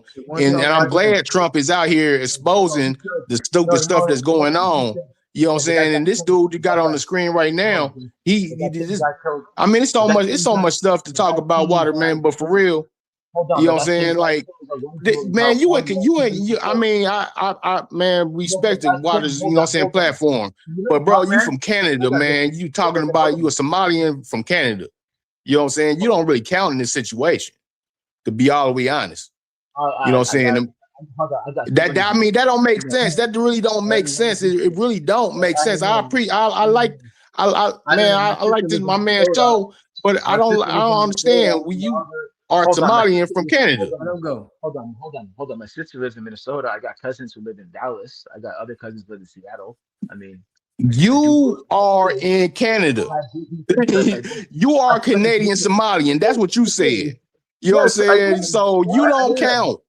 I am, and I spend about 4 months of the year inside in Jersey and New York City, bro. I spend 4 months out of the year every year. I go to Jersey and NYC. I got business over there. I got friends. I got partners over there. So I actually am familiar with the United States. Don't make it seem as if like y'all business, man. So y'all come over here and got business because y'all work so hard. Y'all work harder than the foundational Black Americans that's been here so long. Or are y'all getting help? Or are y'all getting help? I know Black Americans who have businesses in Dubai. What's the problem, man? Business is business. You got to go where you got to go, bro. What's wrong with that? They're bringing money. They're not like economic refugees. That's the difference between. Okay, so I'm not I know several Black American businessmen who lived in the UAE and they lived in Egypt, and they're making money. Some of these guys are loaded. They're rich and they're prospering and they're happy, and they're Black American men. What's the problem? People show love to them. I mean, I show love to the Somalians, cool, man. I grew up. You know what I'm saying? I lived next door to a Somalian man and a Somalian family. To this day, they still know us. You know what I'm saying? To this day, the whole family. You know what I mean? So Cavassier, that's what we called him, man. You know what I'm saying? He drove cabs. He, you know what I'm saying, he was always doing something. You know what I'm saying? One of his other people got businesses. They own the bar scene up in Columbus. They own a couple of them. You know what I'm saying? Like, you know what I'm saying? I ain't got no problem with Somalians making money and doing what they supposed to do. I ain't got no problem with business is business. You know what I'm saying? What my problem is, you know what I'm saying? They come here and they getting extra money. Now, all of them, because my neighbor Cavassier, that dude wasn't getting no extra money from the government. I don't think it was just him and his family in an apartment. But some of these people coming over here, everybody just popping up with business. They ain't just working hard. Everybody ain't just driving cabs and doing stuff to make money and then getting business loans and everything like that. If it's working like that for y'all, it's not working for other people, man. It don't make sense. Guys work in warehouses, they work cab drivers. These are not glamorous jobs. These are blue collar guys, bro. I don't see what the problem is, right? They're blue collar guys. They work in factories. They work driving cabs. They drive trucks. They do a lot of cleaning. Right, and then they got businesses, right? Yeah, some of them own businesses too. Yeah, but they're so they got. I mean, do they get business? Do they get business loans? Let me ask you this: do they get business loans? Sometimes, but sometimes we have something called a UTO in our community, where it's like an informal saving system. Where let's say you put down $2,000 a month, and you're in a circle of 12 people, and every month is somebody else's turn. So let's say June is your month. When June comes out, you take out $24,000, and you use that money to start a business, to get married, to pay off your student loans, whatever it is. So we save our money in a way. So every month, for example, I put down $2,000 and I put it into a circle, and then somebody manages it. So we do a lot of that saving, like informal saving. I know you guys probably have the same thing, right? Where you have like one auntie who manages the funds and she just distributes the money in a certain way. So every month is somebody else's turn. So we do a lot of that as well. We save our money. Okay, then that's good. That's good. We do the same thing. We do the same thing in Africa, in Zambia, and Mozambique. A lot of Somalis own businesses in Uganda, and there's no governmental welfare in those countries. But Somalis are thriving. They got businesses in those countries. Like, but why are y'all here? Why are y'all here though? That's what I basically got to. And you explained yourself pretty well about the business. I agree with everything you're saying. But why are y'all here though? Why? Well, people say we should assimilate, but why should we assimilate? I'm not Black American. That's not my story. No. Why are y'all here? Just go back to where y'all from. Where y'all love it. Go back. But I mean, yeah, I don't understand. I'm just don't. If you know somebody who's like Polish or Chinese or Korean, everybody got their own culture. Jewish people got their own culture. So Somalis have their own culture. Why should they have to? You speaking just okay, all right. Well, let me make it plain. It's not just about Somalis, like people that's over here that ain't got it. You over here and ain't got it, man. You know what I'm saying? Not you, you know what I'm saying, not the business owners. There's so many people over here that just ain't got it. You know what I'm saying? So why you somewhere where you ain't got it? You know what I'm saying? Go back to where you Somalia, throw up the flag, take care of that stuff there. Stop running. No. Majority of them stop running, man. We here, Foundation of Black Americans here, man. Like, regardless, it look bad for us, but we gonna fight when it's time to fight. That's what it's gonna be. We gonna be here. We can't go nowhere else. Yeah, but you know what I'm saying? Do you understand that? But y'all, we can't go to no other country. We can't go nowhere else. But how many Somalis live in America? 160,000 out of 30,000. Man, listen, I don't know the numbers. I know in Columbus, I've been up there, man. It's the whole, what is it? The east side, I mean the north side is Somali, man. That shit, man. Listen. 75,000 Somalis in Ohio. I know. There's quite a few Somalis in Ohio. 75,000. Yeah, it's a lot, man. They doing the same stealing they was doing in Minnesota. They caught on, like that lady on TikTok said, come to Columbus. Let's see what's going on. They about to see what's going on. It's about to go there. You know what I'm saying? Somalis who live in Seattle. Another 30,000 in Seattle, another maybe like 5,000 in Dallas, another maybe 4,000. Man, there's so much corruption with that, man. But I hate to this. Let me not get on that because to be truthfully honest, we are, you know what I'm saying, melanated people. We supposed to be together, you know what I'm saying, but we ain't. Over in Africa, you know what I'm saying, as far as they got y'all got so many different countries. If y'all ain't together over there, so they always talk about Black Americans, Foundation of Black Americans over here. We ain't together. You know what I'm saying? But y'all ain't together either. So, but we need to come together. In some kind of way, we need to come together and cut all that stuff. But you know what I'm saying? But if y'all going against the people, but y'all in our country though, just trying to take it over.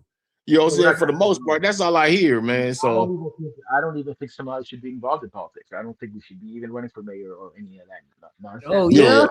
Okay. Yeah, that makes sense. Yeah. But like you're a Black American, that's your nation. You are a Black American, so you're different than a Jamaican. You're different than somebody from Nigeria. You guys are a nation. You guys became a nation. You have your own language, you got your own culture, you got your own food, you got everything, your own style of dress. So, in the same way how you wouldn't unite with somebody from Jamaica or Nigeria, why should a Somali unite with a Nigerian? We're different nations, man. Just like Europeans are different nations. They're not all united, right? Like Africa is a massive continent and people have different nations. So I'm a Somali. I am not the same as Ugandan. I'm not the same as a Nigerian or a Congolese. And you are not the same either. You are a nation. You guys were formed over hundreds of years, hundreds and hundreds of years. You guys formed into a country. You even got you even have your own separate accent. You got your own cultures. You got your own everything, traditions, food, right? So it's okay. You guys are a nation, right? And why should we want to become part of your nation when we're not? We're not. Isn't that the best form of respect to say that I'm not a Black American? Because if I try to assimilate and say I'm Black American, that's actually more disrespectful to Black Americans than just for me to say that no, I'm actually a separate entity entirely. Am I right? I agree. Here's my question. Why is it that when it's political, like when there's political pressure put on these different African groups, who we all know that they do not, they don't classify themselves as Black American. The issue that we have is that there's a lot of tethering going on and pretending to, for instance, with a lot of the politicians and so. Ilhan Omar, yeah. Pretending and telling people, well, I'm Black American and we're a Black minority group. And then when you go to Somalia, they don't identify as Black. And not only do they not identify as Black, they got these different career and these different weird terms for people with different hair textures that live in Somalia, right? Because there's that divide amongst the Somalis. Besides the clan thing and the tribe thing, there's the physical divide, right? So I guess there are some Somalis who have more of a Bantu appearance, like there are some they're a minority tribe. They're about roughly 10% of the population, but then the vast majority of Somalis would look like Ilhan Omar. He would be considered a typical Somali, right? Ilhan Omar is the typical Somali. That's 90% of Somalis right there. And you see Ethiopia. You know how Ethiopia looks like us? Because Ethiopians are our cousins. We have a similar look to the Ethiopians and the Eritreans. So we are foreign Africans. We're distinct different. We're not Bantu. Doesn't mean we don't love them. You know what I mean? They're still, they're still our bros, but at the same time, we're just not the same, and that's okay, right? Right. I understand that we're not the same, but my thing is like, why is it such a tactic of foreigners to come to America and pretend to be Black when you don't identify as Black, but when it's politically expedient, you connect yourself to us. That's the problem that I have. It's just different people, right? So Ilhan Omar actually believes that she's Black because she is a progressive liberal. This is her ideology. And then you have other Somalis who don't believe that at all. So within us, within our community, we have people with different worldviews, right? Just like for Black Americans, you got some of them who you don't like because they have worldviews that you think are, wrong, right? And vice versa. And so it's the same thing, right? Most of us have moved to America in the 90s. That was the height of liberalism. You had Bill Clinton in office and Bush and then Obama, and they were saying a bunch of sweet nothings into their ear. And you had a lot of Somalis who basically bought into the liberal worldview. So you have to undo that. And you see the same thing with Black Americans. How many Black Americans fell for that false ideologies that you see, right? Pan-Africanism or whatever. You've seen that yourself, right? With Black Americans who fell for it. So that's the same thing with Somalis. Somalis also fell for it as well. Well, I don't think we fell for Pan-Africanism. We, generally speaking, Western Black people, so people who live in Western nations who have to deal with whites and other races, created Pan-Africanism as a response to pressure, economic and otherwise. You know what I'm saying? But like you would say like somebody like Jesse Jackson in the 80s who was misguided and he wasted his time with things that don't work, right? Or you think that BLM guys would be misguided, or you might think that I don't know, Al Sharpton or somebody might be misguided, right? So even within the Black American experience, you have some prominent Black Americans who just wasted their time with things that don't work, right? So it's the same thing with Somalis. Like we're a complex bunch. You guys are a complex bunch as well. And then another distinction I want to make is that, you were talking about Somali men working. The thing is, right, like in America is unique, and in Western nations and maybe some places elsewhere in Asia where you can come somewhere and just apply for a job. Like that concept is very much foreign to majority of Africa and majority of the global South, right? Like in order to get a job, you might have to have sex with somebody. You might have to do certain favors. There's a bartering system in place to even get a job. So my thing is let me just finish my thought and then I'll give you the floor. You guys are able to come to America and like benefit from like Uber, right? Like you can be an Uber driver or a DoorDash driver or get a job at a hospital or whatever, because that infrastructure exists here. The infrastructure exists because it was built off the backs of like my ancestors, right? And so I find it sort of problematic that, okay, I get that you're building Somalia with the money, because like 50% of the economy in Somalia comes from remittances, right? Like 30 to 50%, right? So my thing is like, why don't you guys like build structure more so than just developing high rises? You know what I'm saying? Like with Kenya right now, with Nairobi, like they're building the Chinese are building high rises, but there's no jobs for Kenyans. It's just for people who are going to come in from other countries and purchase these condos and price the Kenyans out. Like that's what's happening. And you know, they're trying to. Yeah, but that's the same reason, like what I said earlier in the conversation, right? That colonization never ended, right? It's the same thing with like Black Americans when they were enslaved, 150 years ago. You had extraction, so they were not paid at all, and those profits were extracted from their labor, and it was funneled to the North, which industrialized the country. So even in areas where Black Americans weren't even present, their labor indirectly paid for those buildings that were created, even if they weren't in those cities. So it's the same thing. So you have extraction that's going on, right? It's going on in Congo. It's going on in Mozambique, in Kenya, and Tanzania. The extraction is coming out. People are enslaved.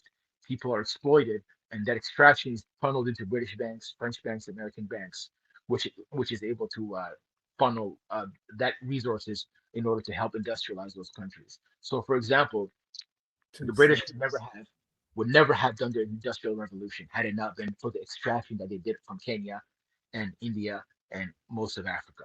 That was what funded British industrialization. It wasn't just because, the British were suddenly somehow better than other races. No, the British extracted and used that extra capital to loan it to entrepreneurs and inventors to invent new machinery. And that was what created the industrial revolution in Britain. And the British did the same thing for France. They loaned money to the Americans, to the French, to the Swedish, to the Norwegians. So all of those European countries, even the ones that didn't have colonies like Norway and Sweden, they still benefited off of colonialism, even if they themselves did not have colonies. Right. Gotcha. Hold on. We got MSB. That's still going on. That's still going on right now to this very day. Yes. Gotcha. Hold on. MSB, I wanted to get him on. He wanted to give his little 2 cents. I got y'all that's coming up. MSB, you there? MSB. Damn, he got his mute on. Take your mute off, MSB. Well, we're gonna skip you, man, and go back to Enlighten. Oh, there you go, MSB. Can you hear me? Yep, I can hear you.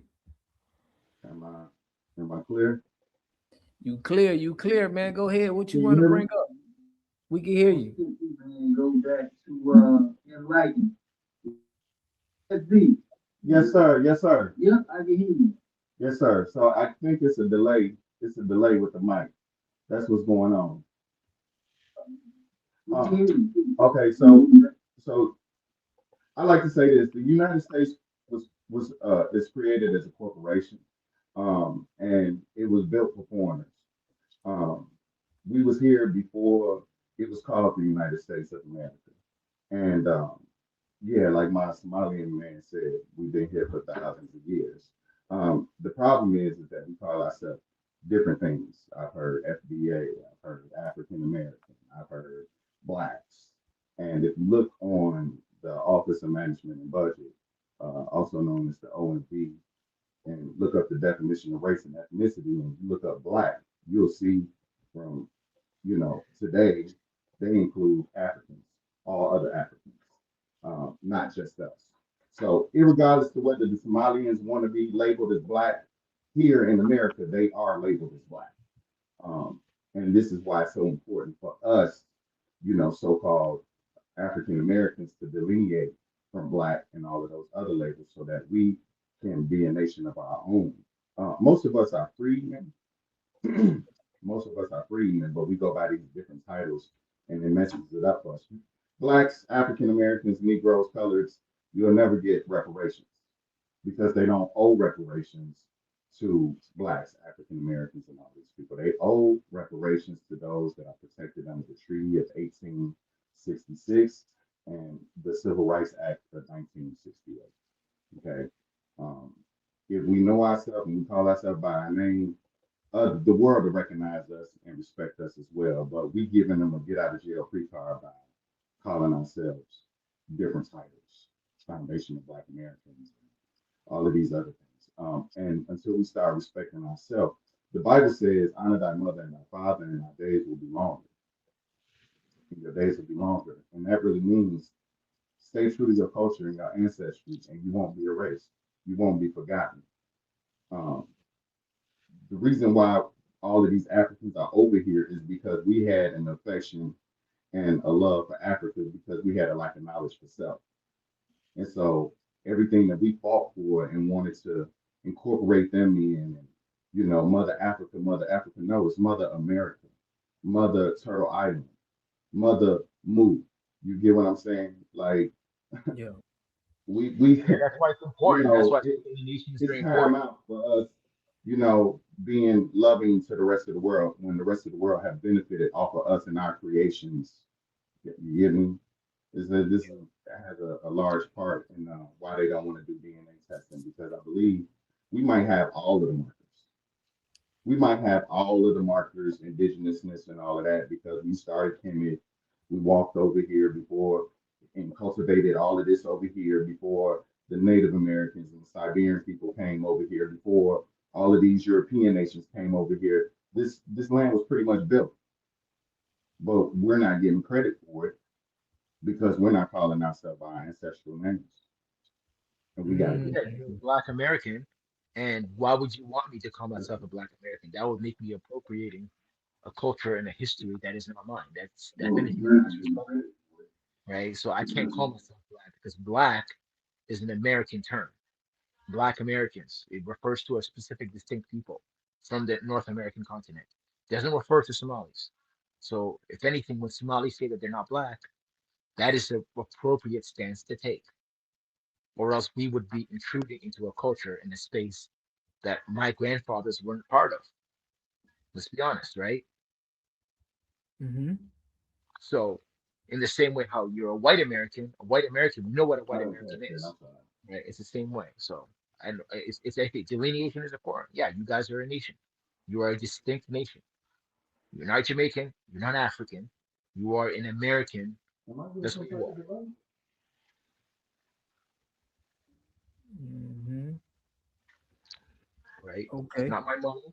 It's not my music. It's not my food. It's not my style of dress. None of that. It's not me. And it's okay. We're just different. It's a big world out there.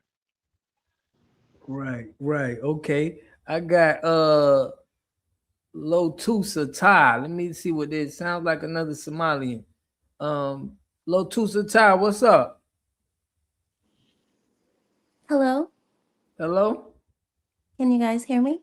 Yes, we can hear you. Okay, great. It's Lotus Thai. Lotus Tai, okay. And no, I'm not a Somalian. A lot of Gotcha, people okay. in your chat know me. Far from it. So you FBA? Are you FBA? Actually, I'm Choctaw. Oh, okay. Yeah. So you American Indian. Okay. Yeah, I consider myself Aboriginal. Okay. Facts. I'm with Yeah, you. I'm with you. yeah, thank you for having me on your show. Yes, burnished breast. Yes, I am from the soil. Right. Yeah, I just so happened to come across your channel, and so I'm new here. No, B Sharm, I'm not Chinese. Nice try. What I will say is that one thing that we don't need is a Somalian or anyone trying to tell FBA who they are, what they are capable of, and what they're not capable of. No one asked. No one asked. We know exactly who we are. We know where we come from. We know where we've been, and we know who we are. We don't need it. We didn't ask for help. We didn't ask for input. We're not asking. I'm not offering my help. I didn't say that you did. I'm not speaking directly to you. But I am gonna. If Go I was a ahead. Jew, or if I was a Chinese or Japanese and I came into the space, you would have no mistakes about what I was. I'm a Chinese person, right? So if I'm a Somali who's coming in, it's the same thing. Nobody is talking about if-then scenarios. We're talking about reality. Okay, so you got That's Chinese what we're people. gonna talk about. You want to Hold on, talk? You don't bring the Chinese into this. You got Don't bring Chinese the people that Japanese into this. So what's Be wrong with Somali respectful people? because you were able to speak, so I'm speaking. Go ahead. I didn't come in here and I didn't interrupt you, so don't interrupt me. Go ahead. Thank you. What I'm saying, I'm speaking to my people. One thing that what happens is when you bring people in here that claim like Ilhan Omar, however you say her name, she sat her ass up there a few days ago and was saying how much of a Black American she is, and she made sure she used that term Black 5 or 6 times for maximum impact. She said that shit. So they use that when it's convenient for them. They use Black Americans and who they are, their namesake, their likeness, and then they sit their asses up here and they skinwalk as if they are us. So we're not going to sit up here and act like we don't see people cosplaying in front of our faces and then spinning the block saying, "Oh yeah, we're not you. We're not trying to be you," but at the same time you are. No, Ilhan Omar believes she's Black. No, She is she don't. herself. She sits her You ass actually up believe there and it. she says that Yeah. she's Somali and she speaks Yeah. when she goes and she speaks to her people. She says that she is there in the interest of her Somalian people in Somalia. She Given also the believes billions of dollars that the community has stole from the American taxpayers. it's not billions of dollars. It's a complete lie. It's billions, It's under boo. a billion. It's It's under a billions. billion. It's billions. There's no evidence of It's that. billions. It's billions. Don't try and say it's not, baby. They've already done they've already pinged it, who it is, what it is, and over 75, 80 of you guys have already been indicted, and there's more to come. They all got to go to There's jail. more to come. It doesn't matter. That's the reality of things right now. That is the reality of things. This is what this lady said. This is what she says out of her own mouth. Now you're trying to piss on us and tell us it's rain. Look, I This never is said like the textbook. never This is the claimed to be Black. textbook. Shut up. I'm not talking to you. This is the textbook definition of narcissism. No, I don't claim to be She is Black. exactly. I'm talking to my people right now.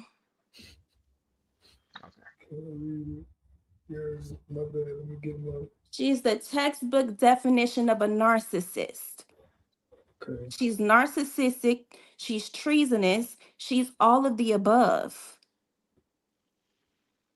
So don't come in our spaces trying to give us lollipops and candy and glitter and bullshit as if we don't know. We're not stupid. What did Kendrick say? Hey Drake, they're not slow. We're not slow, boo. What is Ilhan Omar speaks for herself. She believes she's Black. She's I speaking disagree on with her. behalf of the Somalian people, of the people in She's also Minnesota, by the masses that voted her ass in, her treasonous Ilhan ass Omar. in. Only That's what she's 4%. doing. Only 4% of Minneapolis is Somali. The people who voted her in were white people, or white liberals who voted her in. Okay, she could never have won without the white liberal vote. Let's be honest with ourselves. Okay, not only that, Ilhan Omar is twerking at gay pride parades. Okay, we don't agree with that. I don't Okay? care what she doing. So she can I'm do whatever talking she about wants. my people. I don't give a damn Ilhan about Omar, I don't give a damn if she Omar is twerk for the president. I don't she's give a twerking damn at if gay she people. twerk Yeah, for but what is she goddamn doing? Obama. We don't Well, what is care. she We twerking at don't Obama? care. Ilhan Omar loves Don't Obama. We try don't and love speak Obama. on us. We can speak for ourselves. This is the No, I'm problem. saying Giving people, you are giving, speaking. I'm giving, saying Giving saying these you are people a seat at the look, table. I'm not trying That to tell is the you. problem. No, I'm not Okay. trying to tell you. Okay, let me finish. I'm not trying to tell you what Black Americans believe. Stop trying to tell me what Somalis believe. Okay? I didn't tell you what you believe. You're I'm speaking. telling I you what know. she said. I That's know. I exact. know. Those were the Okay. words that came out of that lady's But what mouth. makes you She okay? said so So herself. You she's her elected own. her to be congresswoman or whatever she is. She's She her was own woman. elected by her She, people, and that no, is the what it same she was is. not. And she is in the position because of Impossible. that. Only 4% of the population in Minneapolis is Somali. I don't. They could not Okay. have voted her in. It's not possible. Okay? She was voted in by white liberals. Okay? So when you try to say, I don't I'm not give a telling damn you about a Oh, white white liberal. I don't liberals? give a damn about a white liberals voted for conservative her in. white person. At the end No, of but the she day, they're was in the two Black wings of the Caucus. same bird. Hold Yeah, on, but she was in the Black Caucus. Ilhan Omar getting Somali votes was irrelevant. Even if every single Somali voted against her, she still would have won. I don't care who voted for her. She's there. Your people. Okay. She was risen up by those same people. But she doesn't speak for It every single doesn't one. matter. Oh, you saying she don't speak for every Somali? Okay, okay. Well, Yeah. we got one. Listen, I wanted to let enlightened Spelltron get his little two in, and I'll let y'all go back. Enlighten, what's up? Go ahead, man. Yo, you hear me? Yeah. All right, yeah, man. So it's like this nigga's doing what I call tetherportation, where he's worried about America while being in Canada, and children are getting married at young ages by grown men in Somalia. What is that about, bro? Like, wouldn't you be concerned with that more than our politics does? No, I ain't worried about Americans. I'm worried about my Somali people who live in America. I'm not worried about Americans. You guys can figure out your own solution. So if you're worried about your Somali people, why aren't you going to protect the children, cuz? What makes you think I don't? Nigga, because you're not there. Bro, I don't. Because you're not frontlining, nigga. Because you ain't going to die for your people, nigga. Get the hell out of here, boy. What do you? Why are you in Canada in our politics, cuz? What are you doing? I go to Somalia I go to Somalia twice a year. I donate money to Somalia every month. A Okay, I whole am involved in refugee. Somalia. Okay, I am involved in Somalia. And you be stomping down on pedophiles out there, bro? You be really with the action, or what are you doing? Playing patty cake? You don't need to worry about what I'm doing in my own country with my own people. Okay, I'm here to represent the viewpoints of my Nigga, well, the children are getting married. Nigga, children are getting married to grown men. I would be worried about that. Wouldn't you be worried about that, dummy? And I'm the enlightened dummy calling you dummy. I'm not here trying to talk down on Black Americans or disrespect their culture or give input. You guys have your own. Your culture, Buzz. Your culture. Yes, you have your own advocates, and I'm not here advocating Bro. for anybody. You can figure it on your own, okay? So I'm not here to tell you what to do, okay? I'm just representing the interests of my Somali people. That is it. I really don't Okay, so if you're representing the interest of your people, why wouldn't you protect children? If you're representing the interest of your people, why wouldn't you protect children? Wouldn't that be the priority to grow your country up and your GDP up by protecting all the members of your community? I do what I Yeah, you got a real nigga right now. Yeah. I grew up around these white people, so I know what I'm talking about, cuz. Don't play with me, bro. Come on, keep going. Keep going. Keep going. You don't actually know what I'm doing in my own country, so I don't know where you're projecting. We're just projecting. Okay, bro, but why are children getting married to grown men, bro? And why are you worried about our politics, bro? What is that about? In Canada. What is that about? I don't care who wins in America. Whether it's Nah, you gotta apply pressure, bro. I don't give a damn about your politics, okay? I don't even get involved in your politics. I'm here to represent. So then why'd you call in? Somali people, because I'm representing. You care about our politics, so you called in. So what is that about, huh?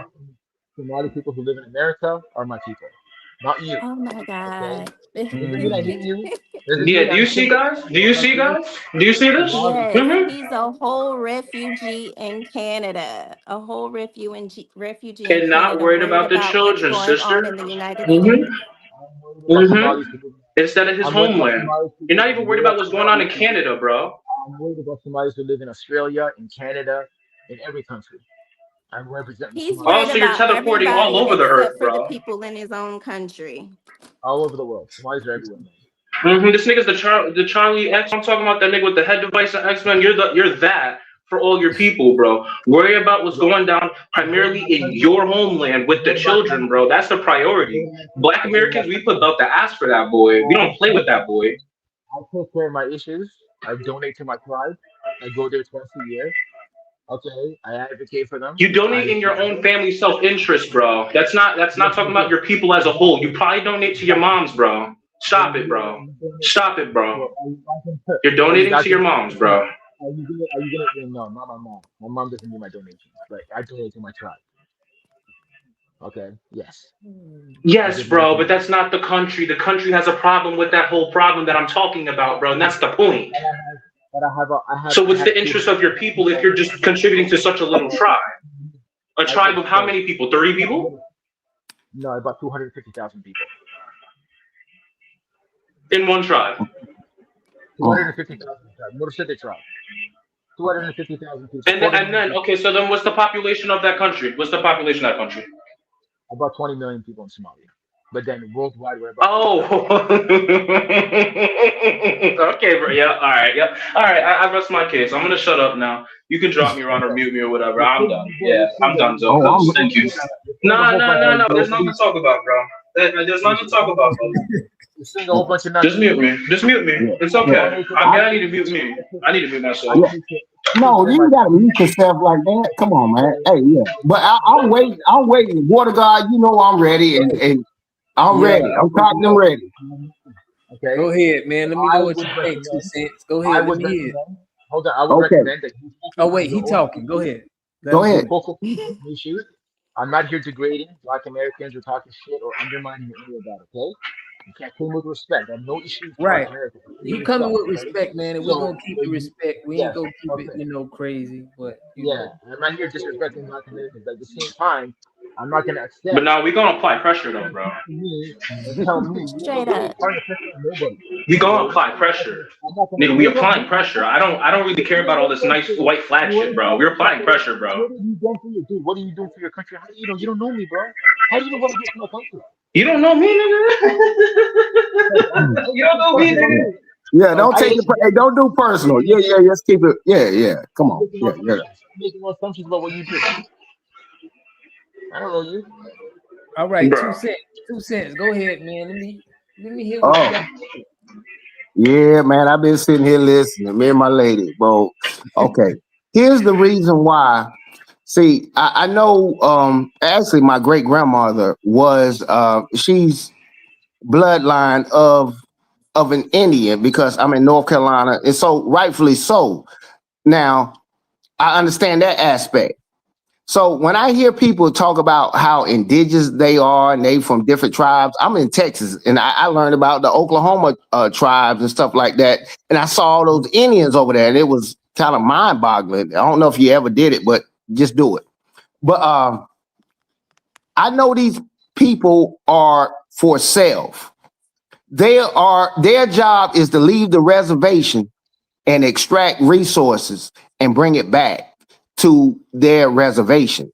And I understand at this point in time in my life, this is what immigrants do.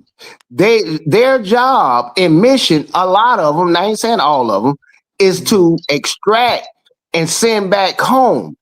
And most people know, if you know me, I still have a bitter taste in my mouth about the diaspora, the Caribbean, the Africa, even Mexico.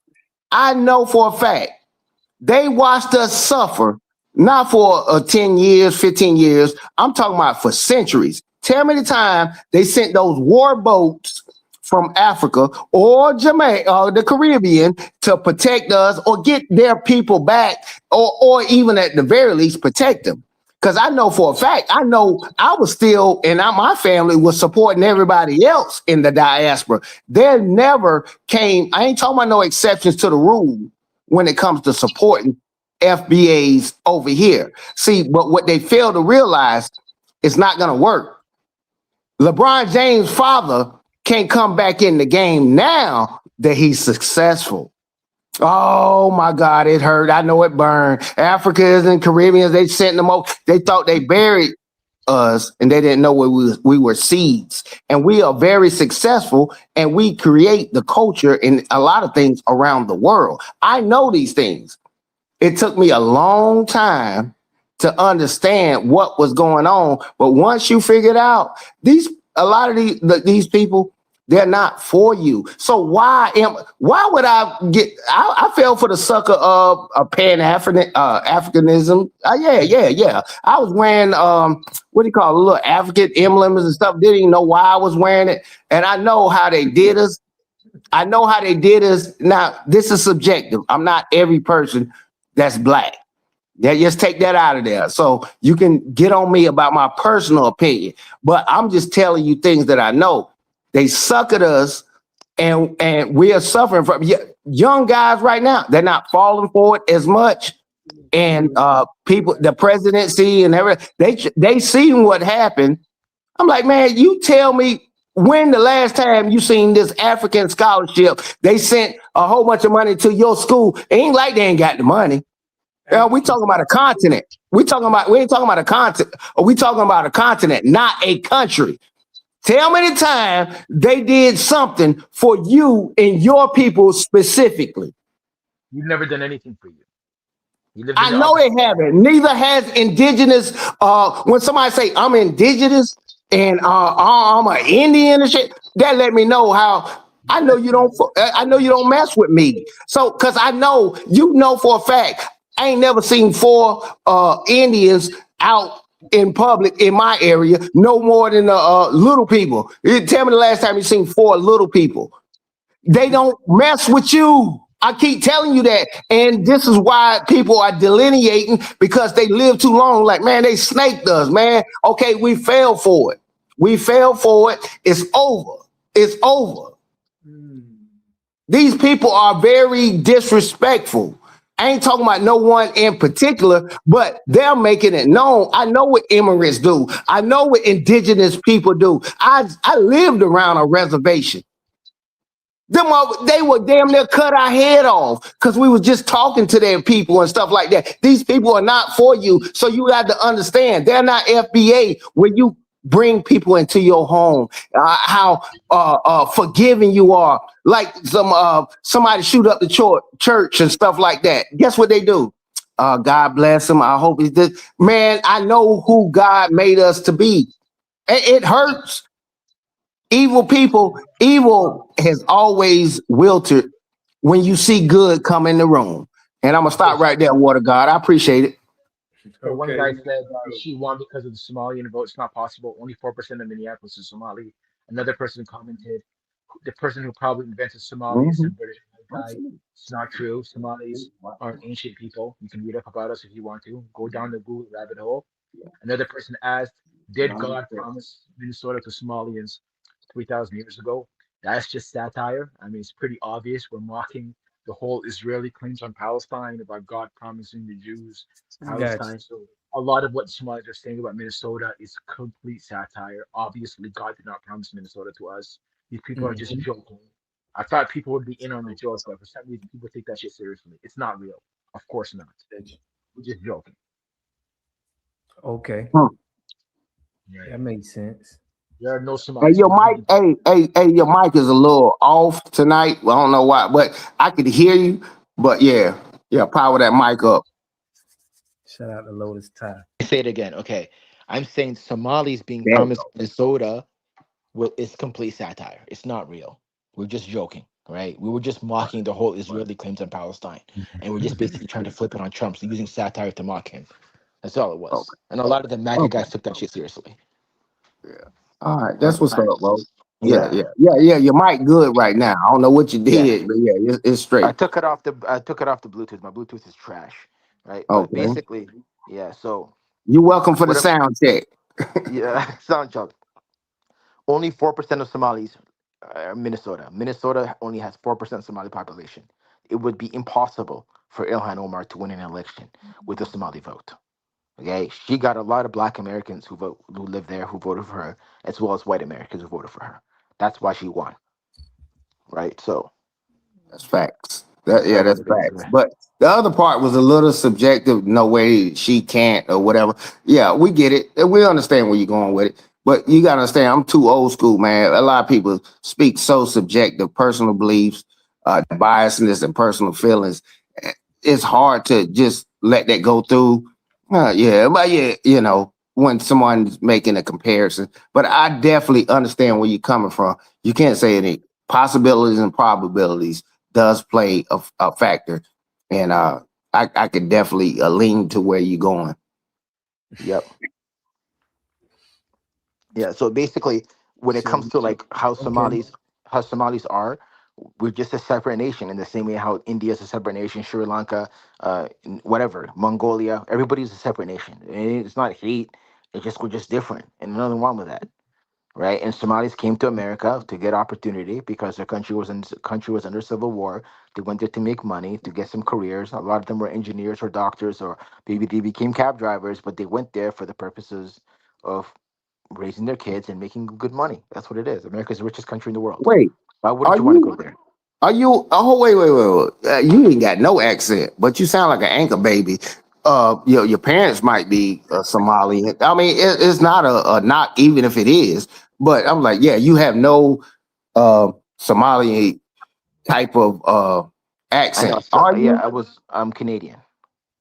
Oh, okay. I got you. Yeah, it's not.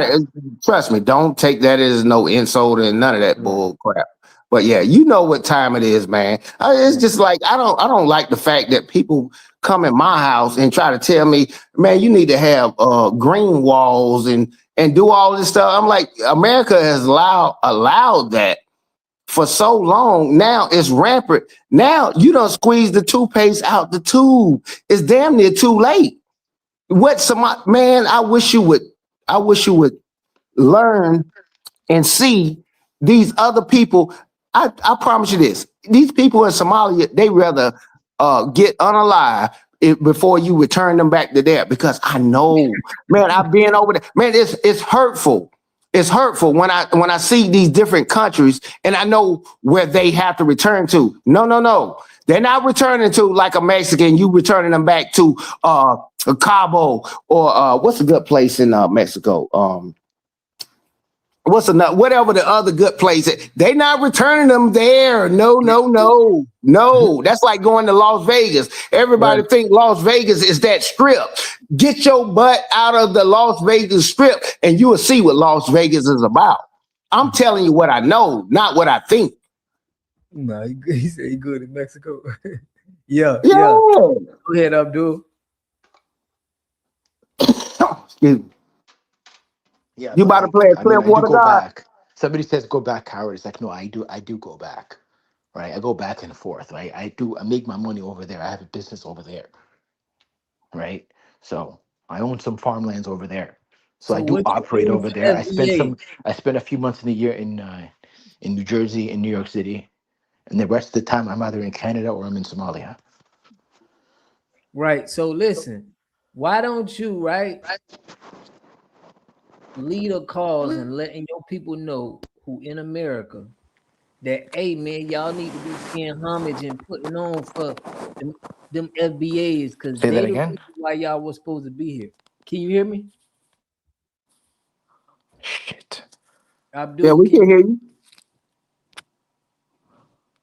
Oh, nah, it's breaking out. Sorry, say that again. Why don't I leave where? Why don't you start a cause? Because you was talking good about it. You was like, yo, you know what I mean? You give respect to it. Why don't you feel like Somalis or you can start a cause to where they could be showing and paying homage to FBA for them being on our land, generating this income? They need to be doing something for FBA. Wouldn't you agree? Yeah, I mean, of course. They live in America. Yeah, you pay homage. Yes. Yeah. You live in America. You get money and you send all the money back, and we just sitting here. It's like, we gonna want to drop dimes. What you think? What? Oh, go ahead. Oh, that's direct question to him. I'll go after him. Go ahead, bro. Answer that. I mean, yeah, of course, pay homage. Yeah, of course, for the Somalis who live in the United States, to pay homage for the FBAs who are the original Americans who arrived there first.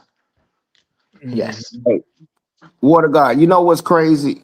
And I know it ain't just my opinion. I know for a fact African Americans or FBAs fought in a war for the Mexican, help the Mexicans fight in a war. You tell me that they right here in North America. Tell me the time. They know we was over here picking cotton, chained up, this, that, and other. You tell me they sent the cavalry for us. See, I mean, it leaves a bitter taste in your mouth. We're like, dang, bro, you ain't even, yeah, like that. Like you didn't even try. It's not their problem, but at the end of the day, they was like, I ain't messing with it. And the same thing from people, anybody from Africa, when they come over here, I know what your job and what your mission is, and I know how they be raising their children. I don't know what you're thinking, but I know how you think. Hashtag Lil Wayne. I already, like at the end of the day, I know what time it is. You have to understand what these people are doing. It's just, they're waiting too late to understand it. Do you really care about an indigenous Indian? Somebody get on here and be like, hey, I'm Indian, and I'm to this land. I look at you as an op because I know what you are and what you're going to do and how you feel about me. You don't like me. You think I stole everything from you and all this kind of stuff. You got to understand and recognize an op. People are not recognizing these ops when they come over here. They're trying to send. They're not sending the word. Like Black Americans were freed from slavery in 1865. I mean, even after that, much of the world was still in chains. India was still in chains. All of Africa was still in chains, right? So it wasn't like people were just sitting pretty. They weren't. No, I can't let you do that. Was worldwide. I can't let you do that. You tell me the time and the pictures and the historical facts about where you saw Indians. Oh, okay. What you talking about? Indians? What are you talking about? You talking about the red dot? You talking about the red dot Indians or the Indians that was on our the Indians from India? Actually, the Hindus. I mean, oh man, you out your damn mind. You okay, I tell you what, you show me the historical artifacts of all these Indians and got dang on chains on their neck, shackles on their feet. I ain't talking about no exception to the rule. I don't want to have that argument about you. No, hold on. But here's the thing, what I'm saying. You show us that, not the exception to the rule, because I know you can argue with me, and if I say human beings got 10 fingers and you want to tell me about, a man with 9. I ain't talking about the goddamn exception to the rule. No, but you I'm talking to about OG. British colonization of India. Man. The Indians lost 5 inches in height, bro. Why do you think the Indians are short? Because of all the famines, bro. The British created famines, man-made famines. They grew cash crops and they funneled those crops out of India, and that's the result. So many Indians died of hunger that the Indians lost 5 inches in height. This is a documented fact. Okay. There you go. That's what Water God. See, this is what is perfect. And my girl sitting here listen to. I said, people, when you having a debate about something, and when you trying to go at them on what they said, they'll say something very factual, and they can prove that. That's not even what I said, or even what we talking about. I don't need you to be talking about, we talking about something crazy, and then you be like, so Michael Jordan didn't win 6 championships? You said something factual. I know how people slide. I'm saying we had global supremacy. It wasn't just Black Americans that were suffering from it. It was the Chinese, it was the Indians, it was the Africans, it was everybody. Everybody was suffering from global supremacy. Okay. Well, you in agreement with yourself on that one. When you think of slavery, you don't think of India. No one in the world. I ain't saying you can't believe what you believe, but I'm talking about objectively. No, because America controls you're not thinking slave chain. No, because America nobody's talking about. Look. I know I've been in these countries. It's a thing called slavery. And it's a thing called indentured servant. Indentured servants get paid money. They get housing and all this kind of stuff. No, hold on. These were slaves. No, hold on. Listen what I'm saying. There is a difference. Hey, bro. Okay, somebody just came up. Hold on. Go ahead. I'm saying they were. Hey, bro, man, don't let this Somali, don't let this dude play with you, man. Hey, what the fuck you just say? You said we ended slavery in 1865. Is that that's what I heard you say? Yeah. Is that what I heard you say? Yeah. Stop, Exactly man. what I said. You arguing out of bad faith, you motherfucker. Shut the fuck up and speaking on our politics. Nigga, it ain't shit ended no 1865. All that shit ended a whole century later. What are you talking about, man? Okay, fine. We gave your black ass motherfucking lights in Somalia. Nigga, bow down and kiss the fucking ring, man. We ain't playing with you, man. You fucking let him live. garbage, Hey, bro. no. I was trying to be Nah, we ain't doing all of that, man. He a bitch, man. And I would tell him that to his face. I'm about to send my girl He out a the room, bitch, man. and I'm telling you. Like he about to ain't get it. No, shit, go ahead, man. baby. He think he No, better than y'all, and y'all playing around with this clown, man. He a clown, man. You know he sold us out. And when they get around white people, they got secret language when they're around us, man. Man, this dude is a clown, man. Shut up, boy. Shut up, man. Yeah. You a clown, man. You a clown. Nah, That's he what ain't you gonna are. let you live. Stop speaking on our people, man. Right. Stop speaking on our people, man. Trying to fucking diminish us. And you know, he's saying little slick shit like, oh, y'all ended in 1865. Y'all had all this. Basically, say what the fuck you saying, you coward. Stop throwing stones that's hot in your hand. I misspoke. Shut the fuck up. Just say you don't fucking respect us. We not about to play. Ain't no you mess up. I don't forgive. I don't forgive. So you can say the motherfucking apology because I don't forgive. Oh my God. Yeah, you a little bit more brutal than I am, but I was Nah, trying to I be ain't brutal. I'm not with the trying to be- bullshit, man. Nah, yeah. You ain't about to play with it. You gotta You ain't stay about to fat. play I ain't playing the with it. radio with this cat, bro. Somebody lineage. Okay. Yeah, if you gonna say something about somebody's lineage, you gotta say fact. You can't go out here and be saying wrong stuff because it's gonna look Right. It's gonna look That disingenuous. mother. You feel me? Yeah. That's why I said Everything he what I got, said about indigenous. every tool that he's working with comes from FBA. We invented most of this shit, bro. The cell phone, the motherfucking directions you use to go to work every day, that was by a black woman. Come on, man. Gladys West. Come on, bro. Come on, the cell phone, Henry Sampson, the hypergamy technology. Bro, the fucking Lewis Latimer, the filament of the light, bro, the traffic stop, every fucking thing you could think of, man. Come on, bro. Like, what didn't we invent that wasn't taken from us? Our only downfall is we are the only motherfuckers in the world fighting this beast of a white man who invented the technology of the 1380 gun first.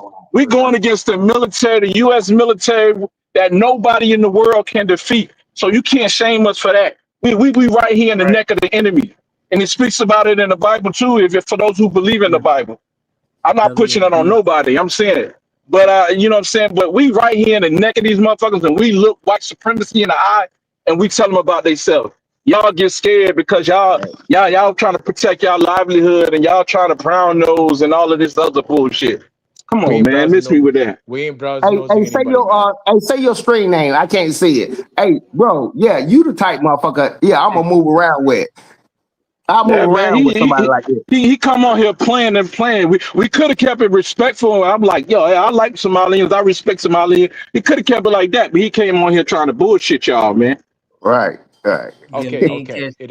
It ended 1965 after the Voting Rights Act and the Civil Rights Act was passed. Man, shut the fuck up with what a book say before I slap you with that motherfucker, man. You don't even know what the fuck. You don't have no fucking kind of. You have no discretion. You don't even know how to. You don't even know what you fucking reading. Bro, you're not fooling me with talking about, oh, it says it ended in 1865. Have you ever heard of sharecropping? I know. It happened in the 1870s and 80s and 90s. Man, shit, man.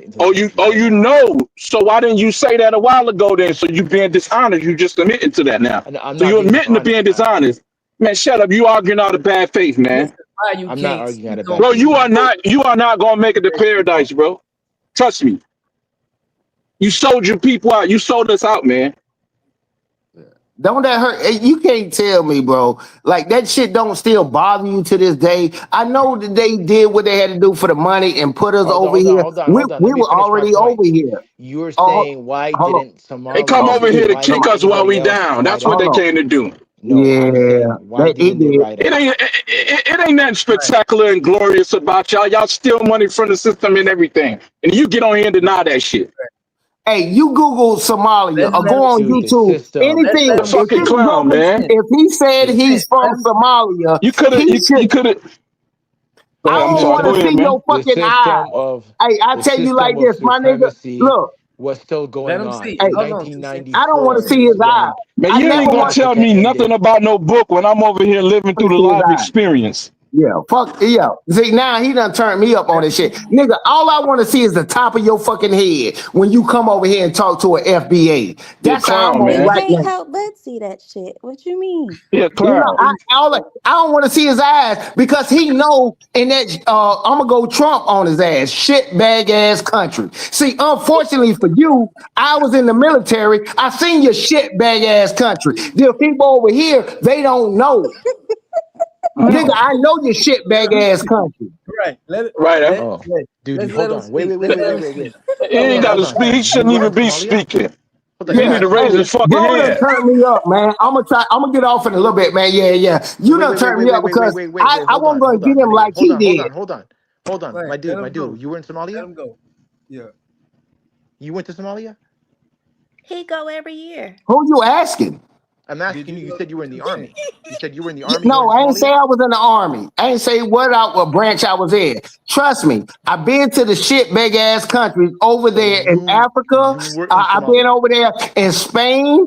I've been over there in the So you were in Caribbean. you were No, occupying hold on. Let me explain to what Somalia I'm and saying. You can cut me off in just a minute. Look, bro. I'm not that dude. I've been to Iraq, Iran, Dubai, UAE, Africa, Egypt, all these places. as part of the Bro, military. you can't do it. You As part of the can't do it military. with me. As part of the Look, military. God let me see that. I don't know why God let me see this part of the earth. But hold Bro, on, I know it's you a shit shame. bad. Hold on, I so know you you shit were bad. you were in the Bro, hold on. they Give me a come difference over between here and try to army. compare their No, hold on, best. They army, try to send their navy. best over To here in me, most hold on, countries wait. to Army, compare it navy, against air our force. average everyday people, man. This is how you know Look, these people ain't shit, man. dude. Army, You know what I'm navy, saying? air force. It's all the same. You were in the military, and you were in my country. It's a shame that you weren't killed there. I'm telling you, man. Oh You're my out God. here So now he people. Okay. Look, he indirectly goes telling Nah, you he yearly. wish he nah, would have you got tripping. killed. He goes You're a terrorist, Okay, yearly. man. first of Now You're a he all, wish terrorist, no, bro. now he telling you My he wish nigga, he would have got you, killed. bro, fam. You're a terrorist, man. no. You're First of all, participating in he the think system of But supremacy. You no, are a he ain't got no hold terrorist. on. nuts. He ain't got He no don't nuts, know. man. You're He out here. don't You went to Iraq, understand. man. First of all, okay, Hold let me on. You know explain how it to many? You you know, a like this. million. Hold on. A million Iraqis are dead because of the Okay, U.S. military. A okay, million hey, Iraqis are Mr. dead. Somalian, Oh But Mr. God. wait. Somalian. Hold on. Hey, let me You can't go complain ahead. about the Nah, he a system of host supremacy. Somalian. That's what he is. You He ain't can't no complain fucking about the Michigan. system of. Wait, hold on. Let me talk. You can't complain about the Shut the system of fuck up. You don't supremacy. deserve to talk, No, bitch. My dude. Bro, ancestors why the fuck invented are you that in here with that technology. Hold on. bullshit? You can't Nigga, you complain. Shut don't your know where the fucking fuck ass up, you man. at? You Shut can't the fuck up, complain man. about the system Shut of up, boy. supremacy Everybody Yeah. ain't Hey, told let you him to in go. talk. Let Iraq. him Why go. are you talking You for are what? a Let him go for what? He need to, nah, he need to Because shut the fuck up and learn something. no. Only reason why I said that, let him go because of YouTube guidelines. Because that Well, I'm out. motherfucker Okay, well then I'm out here because I ain't gonna stop. yeah. It's all good. Everybody in the chat wanted the man out the chat, so I had to remove him off. They like, get him out of here, get him out of here. So he Yeah. out of here right now, y'all. So there's too Thank much people that like get him out of here, so I couldn't Right. keep, You But can't show up to a Democratic Republican meeting and you are a Republican. It's a Democratic meeting. I'm like, why? Look, I know it's Mexican channels, Asian channels. I promise you, they're not my algorithm. I don't know how they find us and have so much smoke. See, but what they don't know, I know who they are. But what a God, when I tell you, man, it hurt my heart. But what hurts it even worse, they thumb their nose when they saying they top 2 to 5% over here. And try to thumb their nose. I'm like, bro, that's not. Look, Cancun and Cabo is not Mexico. You know what I'm saying? Like they trying to get you, they trying to fool you with that shit. I know what it is, man. And I'm if I ever create a channel, I expose that shit, but I ain't trying to get them people to show up at my door either. But at the end of the day, I already know. I know too much at this point in time. And so I slow that shit down before they turn me into Kanye West. But go ahead. Lotus, you want to give us y'all, I'm finna let it go a couple more minutes, man. I want to get y'all perspective, but I wanted to hear what Lotus had to say. The chat want to hear her talk. So go ahead, Lotus, give us up. You cannot take anybody seriously that goes and read the AI overview. You can't take his ass seriously. That's why I'm in the background laughing. And we all know what it says, the AI overview. He just sat his ass up there and Googled that shit real quick. And then got the wrong answer. It even says that, hey, he didn't read the fine print. It says, hey, anything you see in the AI overview, may not be correct. Like, come on now, you can't take his ass seriously. And then he sits his ass up there and says, oh, well, we didn't vote for her, Irhan, and however you say her name. Meanwhile, 88% of Somalians in America are on welfare. That's a high They're number. on welfare. So it's like, come on, let's be serious. He just hopped his ass over here talking about that one Mexican talking about no more money for Jew, and he will vote for Donald Trump. He just hopped his ass over here. What did they say when we were little? All in the Kool-Aid and don't know the flavor. Like, he doesn't even know what he's talking about. He's trying to Google shit, doesn't really know the real history, doesn't really know when quote unquote slavery ended. He doesn't even know. He doesn't know that we celebrate Juneteenth. The way that we celebrate Juneteenth is because even when slavery was over, our people were still enslaved. So he doesn't know. We're not coming over there in his spaces and telling him where he's from and what they've been through. But we can sit up here and name a time where we went over to, Mogadishu, however you say that, and help them and help his people. Meanwhile, he's a whole refugee located in Canada. Salute. And saying how much he goes back and forth to Somalia. I go all the time. I have businesses over in Somalia.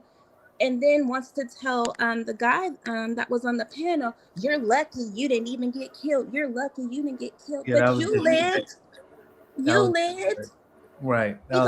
He go back and forth. He says to himself, I have several businesses. I have land over there. So what are you doing in Canada? You're taking the resources in Canada. Right.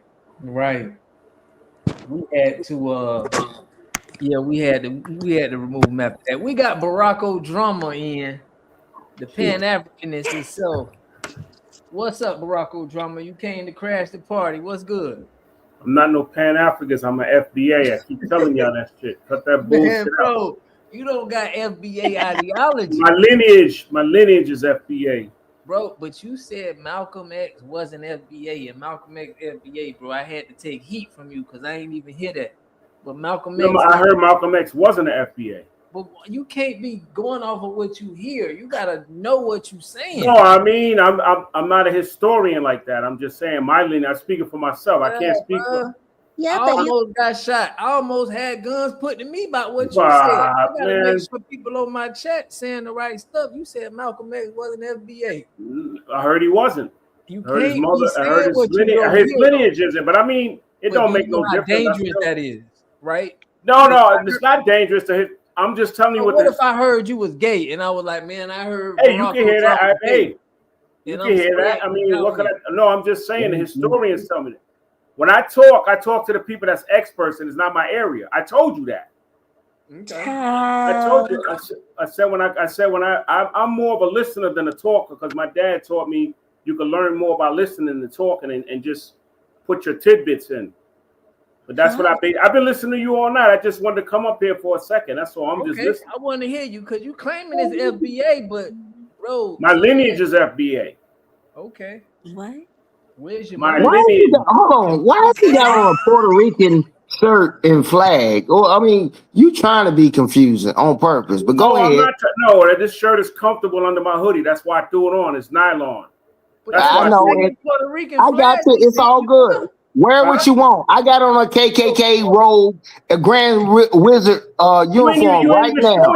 You're not even showing yourself. I mean, what the fuck? No, I'm just saying that was sarcastic because I'm actually in a robe, a black robe, and getting ready for bed. But I'm just saying, it's the internet. It's entertaining. But at the end of the day, bro, you got on a Puerto Rican shirt with a Puerto Rican flag on there. See, that's the thing that Dave Chappelle said when a motherfucker ran up to him, like he got on a police uniform. He was like, "You can help me, help me." He was like, "Hey, just because I got on a police uniform, don't make me a police officer."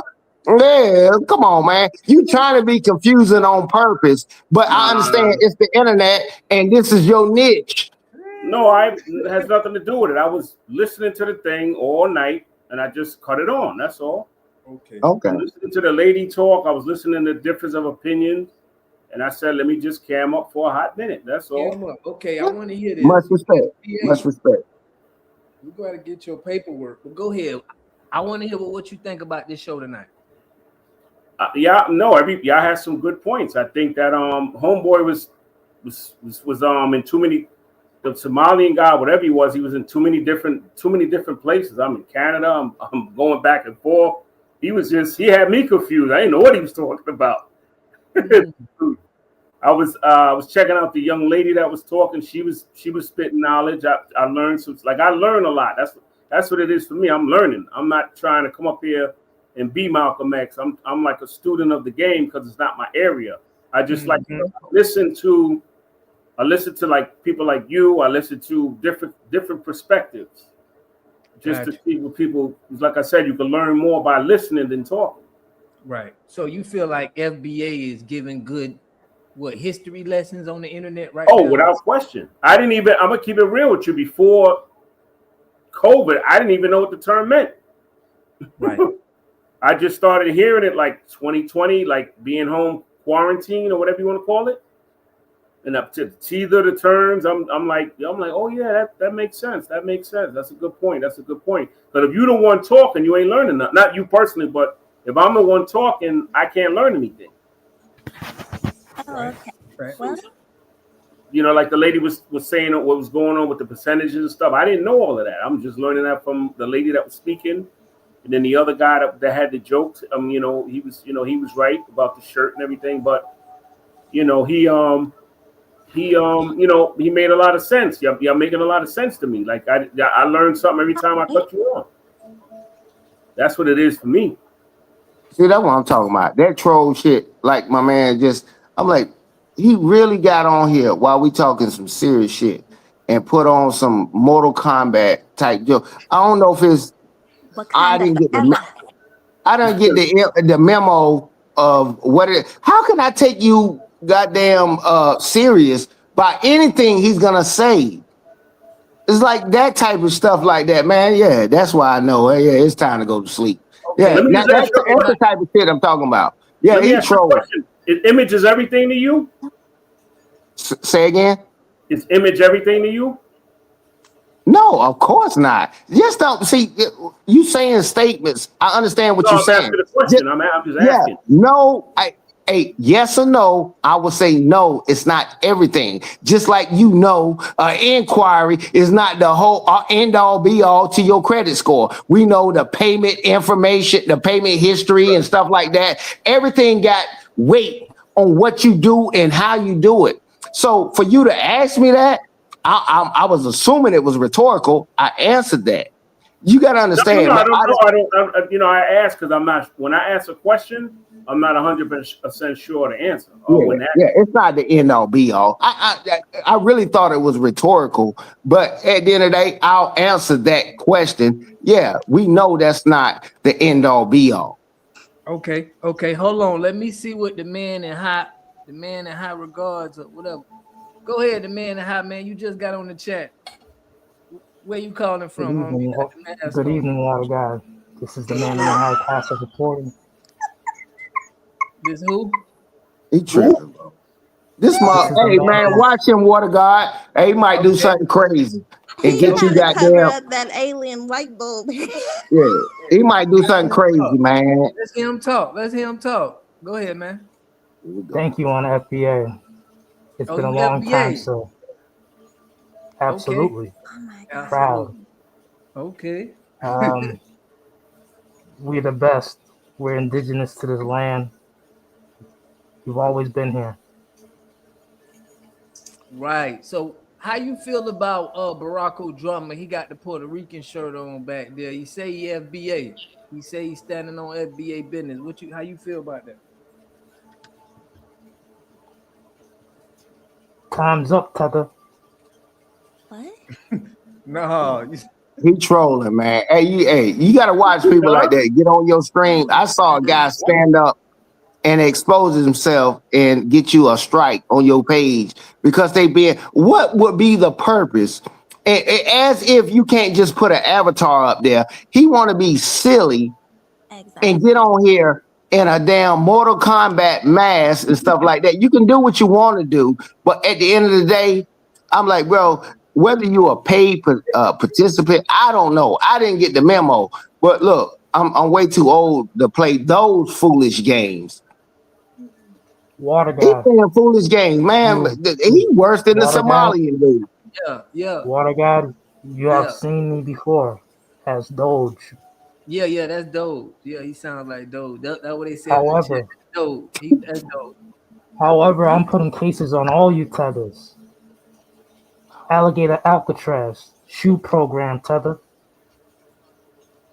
Oh my God, he's making us look horrible. Womp womp womp womp. Hey man, that shit failed real bad. You coming on here at this time of night to do this and troll us on here. Yeah, it's okay. What a God let you up. He's lighthearted on it. Man, please let the next person come up. Daryl, right? We got Daryl in. Daryl, what's up, man? What up, brother? Nothing much, man. What you got to say for us today? Nothing, just watching and seeing what's going on. And dude, do you take anything seriously? Why do you got on that? Why you got on the face mask? Not Black Panther. Go ahead, Doge. They talking to you. They like, why you got the face mask on? I could always take it off. Here you go. Oh yeah, you on some bullshit. You ain't even see his hairline. Now, yeah, he playing. And Now, I get tired of people playing. He would have been better off using that Statue of Liberty thing. And we know how tethers and stuff come into other people's room. I don't know if you heard of people like Tariq and all these people like that. We know how they come. I'm like, how do y'all find this shit to even want to even come in here? Dealing with your tethers, what's the time in 2026? You guys ready to gorilla pack it up? fettuccine interrupting shit. Are you all ready to Man. pack it up? Because this is FBA land. We're coming for our reparations, cash reparations check. What's Daryl, good man. now? What's popping? Are you with that? Are you with the momentum? We destabilized the DNC. We shut down the machine. What's popping? What's that accent?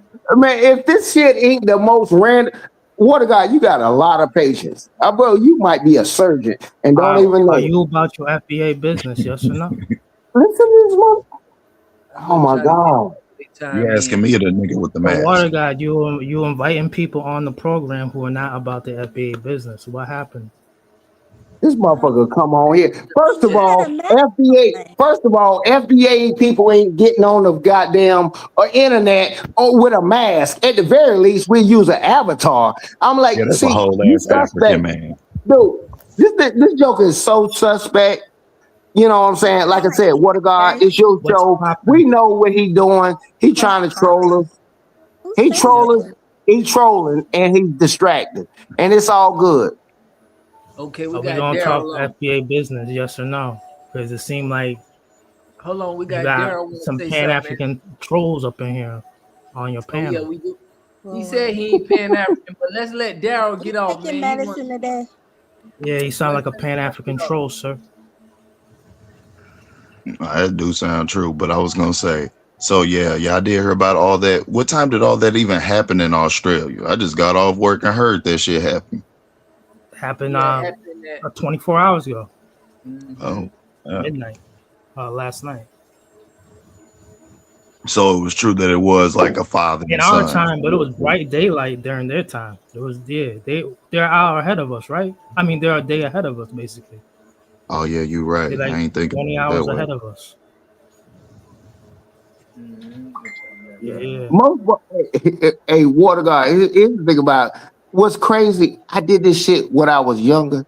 I'm like, you don't even know about Zulu time and the GMT. I'm like, I've been and did that. So it's hard. I'm just trying to think and figure out ways to talk to someone that don't have any frame of reference on what you're saying. Some people ain't been out of Arkansas or Georgia or whatever. So me talking about what I'm doing, I don't know how to articulate as well. I try to give analogies and stuff like that to let you know, yeah, I would never call countries shitbag countries like that. I'm quoting Trump when I say that. I know they're shitbag. I know they're shitbag countries. Say again, sir. He listening to FBA Spaces from day one. And what you want next? You want him to start calling out Tether, saying the word Tether? Because he's been listening, the administration listening to FBA Spaces since day one. Okay. When he said on the Black Journalist conference, when he sat down with those ladies, them Tethers, he had said, I'd always known she was Asian, but all of a sudden she became black. Where he get that sentiment from? Where he borrow that sentiment from? And just a couple, if you don't get that doggone gong thing, it's the gong show or whatever. Man, what in the hell is this dude talking? I know you trolling. I know you trolling. What was he saying a couple of weeks ago? Water guy. Yeah. He had said he trolled. I don't want them in my country. He's like, they need to go back home and fix up their homeland. I mean, someone listening. This nigga. And that's what I've been saying from day one about this administration. Poppy, where you from? Yeah. Who? You, nigga. Talk about you were the only one talking. East Coast, right here, from? East You Coast. in Jersey? My people's from the United States of America. No, she said where you from. She said where you from.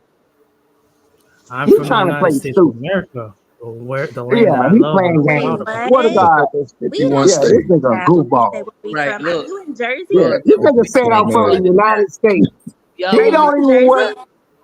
You're a goofy, man. Hey, man, I wish we could play a bounty on this nigga. Man, get this goofball up out of here. It's only a matter of time before it catches on with people. All right, y'all. He up out of here, man. Chat ain't. Yeah. Yeah. He can apologize for that shit he just did, but he won't. But I was like, I'm sorry that y'all was listening. I was like, man, that shit is not fair. But you got to understand, people are just assholes in what they do. Bro, Water God, I promise you, you got the patience of a saint. I don't even know you like that. Bro, you got some patience. I'm trying to let the people talk, man. But we came right back. Yeah. So look, we got Daryl, man, and Barack O'Drama. I want to hear what Barack O'Drama. You still there? Yeah, I'm listening. You still listening? So everybody got a with the Puerto Rican shirt, man. So are you half Puerto Rican? Hell no. I'm not Latin at all. Man, you don't got no Latin at all? At all. Come on, you ain't got to act. Yeah, you try to be funny, Water God. You know that nigga ain't got no Puerto Rican in him. He might use that, what's that seasoning? Adobe or some shit. No, that nigga ain't got a lick of goddamn Puerto Rican in him. Oh, man, shit. Quit playing with me. That's crazy. All right, man. So FBA mama and daddy side. He FBA. If anything, I say FBA because I saw his hair before and shit like that. I'm like, nah, he FBA. He might be on a different side sometimes. But yeah, I fuck with him. I fuck with him a long way on that shit. We good. Barack O'Drama. That's who you talking about? Yeah. But yeah, he be doing stuff. It's the internet, man. Sometimes people get bored. I'm like, man, I be trying to avoid situations where it get too boring and people will do anything for likes, clicks, followers and shit like that. I don't know what his stance is, but I'm too old to know. I know how people get down. Man, they do anything to go viral.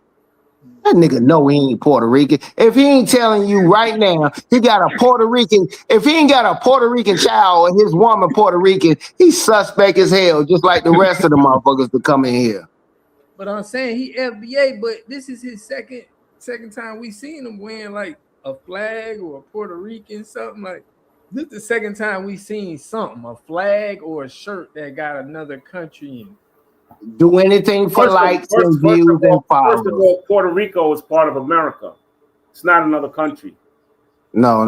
We're not talking about that, sir. We're talking about Guam. Guam. Some people don't know that. Some people don't know that, but it's. I know, but we're talking about you in particular. Don't move the goalposts, because we're gonna fuck with you about the shit that you're doing. Hey, no. Okay, tell us why you representing other countries and the Puerto Rican flags and shit like that. You know, it might be an explanation. You don't have to have one, but I just told you it's winter time. This is the most comfortable material that I got. I put my hoodies on over the second time you was on the show, and it's the I got like, you want to go? I got like 10 of these. You want to come in my closet? These are the most comfortable shirts I got. Why Puerto Rican? Why not China? Why not Jamaica? They didn't. The store that I went to, I got to get whatever's in my size. I can't. If they got one that says FBA and it's a medium, I can't wear it. Now, I gotta take what I got. I gotta take what I can get in my size. Got you. If you see what I'm talking about, that right there is what I'm talking about. I answered it. No, see, that's the shit that I'm talking about. Like, you don't have the internet. I don't care if you in Arkansas, Alabama, and you ain't got resources to shit that people in New York, Texas, and Florida have. Bro, stop with that bullshit. You got a choice you could have bought one that ain't have shit on it. So, and you can't tell me. See, you're trying to convince us of some. When I went to buy this, they didn't have. Matter of fact, I wasn't even looking for it. I went to the store and the guy she said, "Yo, I got this in your size." I said, "Really?" He said, "Yeah." I said, "I like the material." Boom. That's it. Water guard. See, that's what I'm talking about. Okay, explain the first one. Okay, then. Explain the first one then. Okay, this is the second one. Explain the first one. He said explain I don't even remember.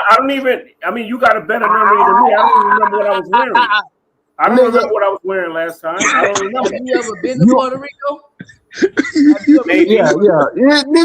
Hey, this nigga tripping, bro. It's the only hoodie that he can afford to buy at the time and all that. Oh man, he can explain one time. Well, we done seen you on here twice. Y'all going off subject. Y'all gonna talk about the subject or not? Y'all talking stupid. Yeah, we can. Okay, here's the thing. I think what's going on is they're trying to figure out what you are. So they're trying to figure out what you are. And so my thing is, let me ask you, did you go on vacation to Puerto Rico? No, I didn't get to. No, I got this where I live at. Well, I tried to help you. Okay. He's full of shit. You know he is. Got it where I live at. It would have made more. I think it would have made more sense to say, "Oh, okay. Well, you went on vacation in Puerto Rico, right? And this is the reason why." I'm not gonna lie.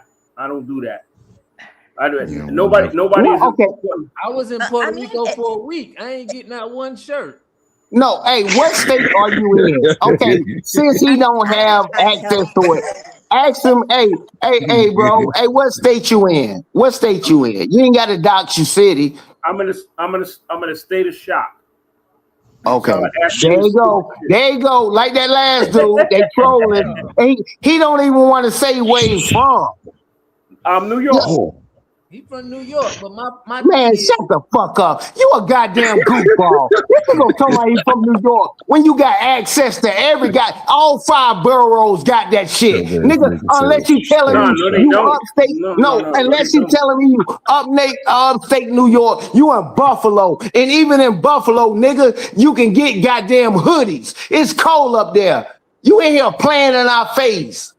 Nah, you ain't you are so disrespectful like the last motherfuckers that was on here. You're very disrespectful. How's it disrespectful? Man, shut the fuck up. You said you was in New York where they got all access to everything. No, I said, how was wise, I'm asking you a question. You said I was disrespectful. How was I disrespectful? because you playing in our fucking face, nigga. Yeah, you trying to jump We around questions. FDA. Look, first of all, I'm not your white friend at work or where you used to work at. These are FDA people in here. You playing in our face, and we recognize that you are. You niggas saying, "Oh, I couldn't buy nothing but anything that had, and it only fit." And they only had one Puerto Rican. Man, get the fuck out of here. See, that's the type of shit that I'm talking about. These motherfuckers play in your face. You sound like a scamming ass Nigerian. You sound like a scamming ass Nigerian. You said I was disrespectful. Might put his cash up in this motherfucker after. Sure. Man, hey, don't end the stream yet, Water God. Hey, don't end it yet. Yeah, this shit entertaining. No, you make it up. You make it up stuff. I think they probably would have respected you a little more. Maybe even if you said he was trying to, attract the Borica or something like that. Nah, I ain't trying to. I don't know. He didn't even say that. Nah, you can't even make an excuse for this motherfucker. It wasn't Hey, that. hey, no, hey, Water God, clip him. But you got Puerto Rico shirts. Hey, clip him. Hey, clip this mother sucker right here. Clip him. Day of the week. Yeah. He think we all suckers. He think we all suckers. Let Water God talk. You talking too much, man. No, man. You very frustrating to even listen to. I hope he clip your ass up. And when I get up in the morning. Hold on. I went to Puerto Rico, right? We all went to Puerto Rico and we didn't buy any shirts when we were there. So what I'm saying is if a tourist, if somebody who's FBA, they went to Puerto Rico, I don't have no attire that has, Puerto Rican flags on it. It's going to make us question what is your real lineage. You get what I'm saying? Bullshit. Why though? Why would that? I know. Look, I know you're I bullshit. want to go show you something. I want to show you something in a minute. Keep talking. Okay, go ahead. But I'm gonna let you know. See, I was in the. Hey, hold on. Hey, no. Here's what I'm gonna say to him. See, what he failed to realize. See, I was in the Navy. Puerto Rico was an offload, onload weapons area. I've been to San Juan, old San Juan, all this. See, and here's the thing about it. This motherfucker ain't even never been over there. See, when I talk shit, it's objective. I can tell you. I ain't talking about something out of book or nothing like that. I've been over there. And what he's talking about, it would have been different if that motherfucker said, my son, or I'm in New York, I represent Boniquas and shit like that. We're talking about the last two times I've been on, whatever y'all did. I know he a goofball, man. Yeah. I can't. It hurts my head. I want to ask you one question. I went to this nigga still got jeans with the patches on it. He still got jeans with the patches on it. You're not listening. If you would shut the fuck up and listen. I went to a football game with this shirt on. Who am I representing? All right. This is a shirt. Bro, yeah, you definitely goofball. No, I'm asking you a question. Okay, let me answer it. Hey, let me answer it. Hey, Water God, let me answer it. Hold on, I answer it. Let me answer it for him. Go ahead. Bro, I promise you, 15 years ago, I'm about to answer your question. Let me answer your question. See, hold on. In his mind, you got to understand the mental illness that's going on. Nigga, I know 15 years ago, I had jeans that had patches on it that had teams. And this nigga actually showed us this shit. Nigga, I know I'm playing. I'm showing you. Man, get the fuck out of here, nigga. No. Hold on, no. Let's hear. Hold on. You talk over people. You don't listen. I said I went to a football game and I had this shirt on. Who am I representing? That's what I'm asking you. Right, but listen, you got a bunch of teams on there. Exactly. But we called you out for representing one country. I'm not. It's the United States anyway. So what are you talking about? But you're not from there. You never visited there. You don't know where I visited. I didn't answer the question. I never answered Yes, it. you did. We No, I asked didn't. you I if said you I went didn't. to I Port- didn't. I said I No, no we comment. asked you if you went to. I That asked nigga said you, from the did you go United No, I States. thought you asked me if I was on vacation there. No, I Did didn't. you ever vacation there? Vacationing there means that you ever visit, as in residency. Never been there. Come on now, like, Hey, come So on, let me stop put it. this back. I threw you two like this. I threw you dos. hey, I threw you yeah, two, hey, yeah. and Let me do this. you felt both. No more life rafts. I wish I would stay on topic. Hey, Y'all look. talking stupid Hey, shit. hold on. Let me say this before I'm gonna leave it a little while what a No, because guy. you tried to Hey, let me lie. say this for YouTube guidelines for the channel. Now, everything that I'm saying to my man is the in light heart and playful banner back towards him, because at a certain point it can sound like bullying, and what I was saying, it is bully-ish, and I don't want him to think I'm trying to bully him. Regardless of what you say, we're talking about what's on record, because what I'm saying to you, it does sound bully-ish, and whatever you wear and what you do, I respect what you do and how you wear it. I know that, yeah. And my girl tapped me on my shoulder and said, don't do that. You can't do that. Yeah, but within the YouTube guidelines, Bro, I'm in letting person, you know I doubt if it's in back person, and I doubt forth. if you could bully It's me. back and forth banter on it, and we can change the subjects or whatever. I Like I respect the said, channel. in person, Word of God, I respect the channel. I Okay. leave it right there.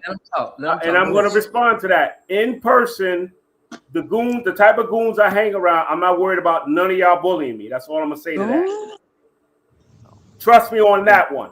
And if you think I'm lying, come out to Brownsville in East New York, Brooklyn, and see what happened. Try to bully, and anybody can be a gangster on you. As a matter of fact, real gangsters are not boastful.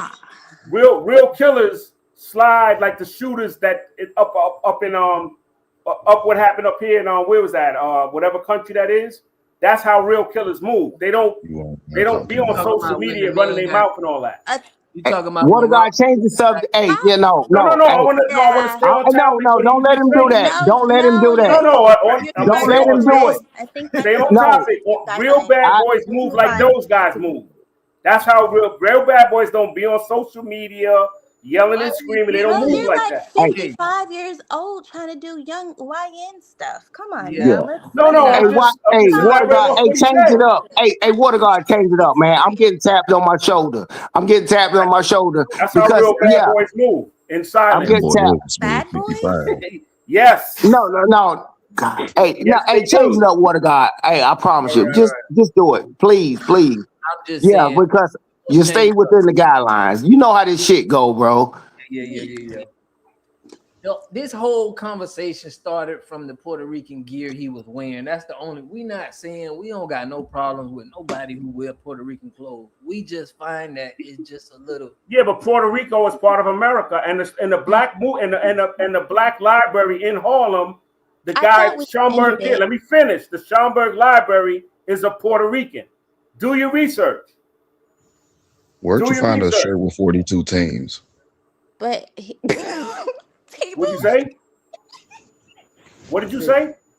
Where did you find a football jersey with 42 teams on that? Fanatics. That's sports fanatics. That's a fanatic thing. Yeah. If you were to sports, I had this. It's all good. Yeah, it's all good. Hey, I had the same thing a few years ago, and I liked it, but I understand what I know what he did and the swag and shit like that. He just is his age and stuff like that. I get it. But for you to, in the business right now, don't take that as a slight. But it ain't, you can do it. Hey, I know you're an uncle, man. Hey, dress like an uncle. This is I wish you would show up with some skinny jeans and some Balenciagos. Man, get out of here. I don't dress like that. Morocco drama. This is the only he reason don't why dress you like was that, but he suspect. just said that he got some YNs for you, some real killers. He rap. Obviously, he don't dress like that. This nigga showed a goddamn a shirt with all the teams on it. Nigga, I promise you, when G Unit was popping, I had those type of shirts and jeans. The man, get out of here. You know, at the end of the day, people can wear what they want to wear. Nobody's saying it's wrong, this, that, and other. Nobody's saying that. I would bet you this. If we went out somewhere, I would get more compliments on what I wear than you would. And I would bet money on that. Of course, because you are more attractive. I mean, in my eyes, you are more attractive than me. So I don't see why not. I think you got a good talk game. No, I think you got a good talk game and all that too. But you are more attractive than me. I'm just saying what it is. But thank God I have a female in my life. I don't care about being attracted by no other woman. Ain't that right, baby? I feel you on that. I hear you. Yeah, y'all act right, man. I keep telling you, my lady right here beside me. And then nigga, hey, this joke over here clowning, man. The Joker, what Come happened? on, man. This nigga ain't trying to throw me no bone. I told you, I'm watching when I be on the show. I've been on the show for over an hour and some change. I'm like, man, y'all ain't trying to throw me no bone. You know, watch yesterday night. Fell asleep Yeah, watching that. it's Sunday night. Yeah, and Water God went over a little bit longer than probably what he wanted. But at the end of the day, he introduced two people in there. I was like, damn, he getting that shit popped. Right. We Well, we FBA, don't not care Puerto about Rican. the Puerto Rican shirts or the 48-50 team shirts. We don't care. Like, let's just move on. Or the YNs and the grandpas gang banging and pow powing. We don't. Right. So is everybody on here? Everybody's FBA on here? Yo, me. Pretty all much. right. But I don't see nobody that's FBA wearing making Jamaican shirts. I don't. Yeah, see I nobody. do. You wear Jamaican stuff? No, I didn't say I wear it. I said I seen people wearing it. FBAs that I know personally. Right. Let's Do you move wear? on, Because y'all. they He look at has it as the 10 Puerto diaspora. Rican They don't shirts look at it that as he like didn't that get the way from you Puerto do. Rico. Okay, Maybe we they got wear it. Let's to me. move on. Let's move Right. on. Pops We gonna got move that on. We gonna move. got that shirt on. Let's be productive in the conversation. Like, this was definitely a distraction. I don't Right. It's definitely let a Pops distraction. be Pops. He's Gonna let collecting his Social Security and his AARP. Let's move on. Yes, we're gonna move on. Now, the FBA talk. I mean, Malcolm X. You said you heard. Do you know anything about Malcolm X, Barack Obama? Only I saw his daughter in Harlem. I was talking to her, and we was talking about her because they was buried near. Her daughter was buried at a mosque near me, and I was talking to her. You know I his didn't daughter mention it. FBA. You know his Huh? daughter FBA. His daughter is No, I FBA. didn't. No, I wasn't talking. I was just talking. They had, I'm illiterate. They named the train station after him. But I felt that they should have named all 4 main train stations after him. That was what I was saying in the conversation I had. I mean, I respect the man. I love what he stood for, but that was it. I don't know the lady. I didn't even know that was her. I just was up at an event in Harlem, and we was just talking. And then she said, "Yeah, that's my dad and everything." And we just talked for a minute by the office by 135th and Lenox or whatever street that was. On our Harlem week, that was it. Okay. But I never conversated because I don't like to, unless they initiate the conversation. I don't like to talk about people's siblings, because sometimes or relatives, because sometimes people too sensitive. So if you initiate it, I elaborate on it, but I won't initiate it. I'm not built like that. Check this out. But on this channel, we've had people who wasn't FBA. They said things that wasn't true. Just like you said with Malcolm X, and just like the other man said when slavery stopped. No, I heard his mother was from the Caribbean. That's what somebody said. I don't know. I don't follow him like that. I told you that's not my area. Wait, what? Right, you heard No. his mother's from the Caribbean. Right, that's what Or I'm his saying. grandmother, something like No, that. Yeah. he got on, and what he said was verbatim was that Malcolm X was not FBA. Exactly. That's what he heard. He No, didn't yeah, that's say what that he was his half story from. FBA. He didn't say that. That's what you said. So this is why I all heard of his this is mom was coming from up. Grenada or Grenada. That's what I heard too. That's what I heard. She was Grenadian. So you do the math on that. That's what But I that heard. don't disclude the fact of where he is. I didn't say what Right. he is. I said where he's Yeah. from. Two different things. Okay. Things. If I say I heard you from Puerto Rico, right? And I'm telling everybody that. And I can say, hey, maybe my father was in the military. I was born over there. And your point is? It's wrong, right? Are you from Puerto Rico? No, it's not that's not the point though. It could be. I never said where I was born at. Yes, were you? It could be. What did you miss the you point, Puerto bro? Rican, bro. You Puerto Rican. No, I'm not Puerto I'm Rican. from Man. I got Texas. nothing. My I got people nothing from against them, but Louisiana. I'm not even. I'm not. Period. I got But no. you're not saying that I'm not Puerto Rican. That's what you're saying. Oh no, I'm not. I'm a. Okay, let me reiterate. I'm a black American that was born here. Or my roots, as far as I know, go back all the way back to slavery here. That's all I can say about that. Man, that should be sounding suspect sometimes. I don't know. Huh? That's the Said it sounds kind of suspect, bro. I don't know, man. It's just the vibe giving up, bro. As far as I know, that's what I was. That's as far as I know. That's what it is for me. But you didn't cancel it out like, no, I ain't Puerto Rican. I'm FBA. It was like, Yeah, I said I'm FBA. My lineage is. Right, but you said you could be Puerto Rican too. You could have some ancestors. No. I said my dad was in the military. I said I could have been born over there. That's what I said. My dad was in the military, Korea, But this whatever it isn't was. an if-and scenario, guys. Let's Really, move nigga. on from Mr. and his 10 Puerto Rican shirts that are not from Puerto Rico. Let's Ma- move on. This is crazy. Man, I know. I agree with you, sis. They bringing it up, not me. There's a lot going on for a nigga not from Puerto Rico. That's all. Malcolm X Barb is from Grenada, but his father was from definitely FBA. Yep. But that wasn't a good look, man, to just throw Malcolm X. He threw him lineage. under the No, I bus. like. I mean, I respected the man. He's a hero to me. But I'm just saying that's what somebody said. His lineage was on. Like some people are saying to me, like when I mention FBAs and somebody's background is like directly or indirectly Africa or the Caribbean, they say they're not FBA. So I mean, you take it any way you want to take it. That's what I was told. Okay. That's not my ear. I'm not. This is what I'm saying. A lot of people hate FBA because we're not sticking to the African American term, and they don't like part. FBA, so they put all I this agree. negative stuff out. To I say agree. we racist, to say Malcolm X ain't FBA. They say all of this, and people like you is gonna regurgitate it. And No, we I'm gotta- not. I'm not. No. I'm not regurgitating it. I'm telling you, it's just like this is your area.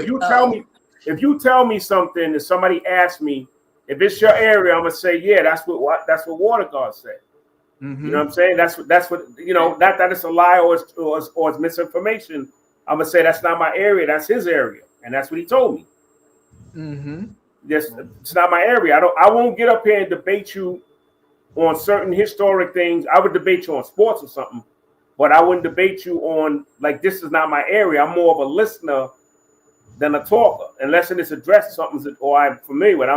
I'll never get on here and be like I'm the smartest guy in the room. That's not my style. Because I never heard of it. Barack Obama. Yeah. Oh, Yes. sound like somebody was talking. Go ahead. You can go ahead and say what you about to say. I can come at. I was saying that I'm more of a listener here than a talker. And like I said, I was listening to him before I cammed up.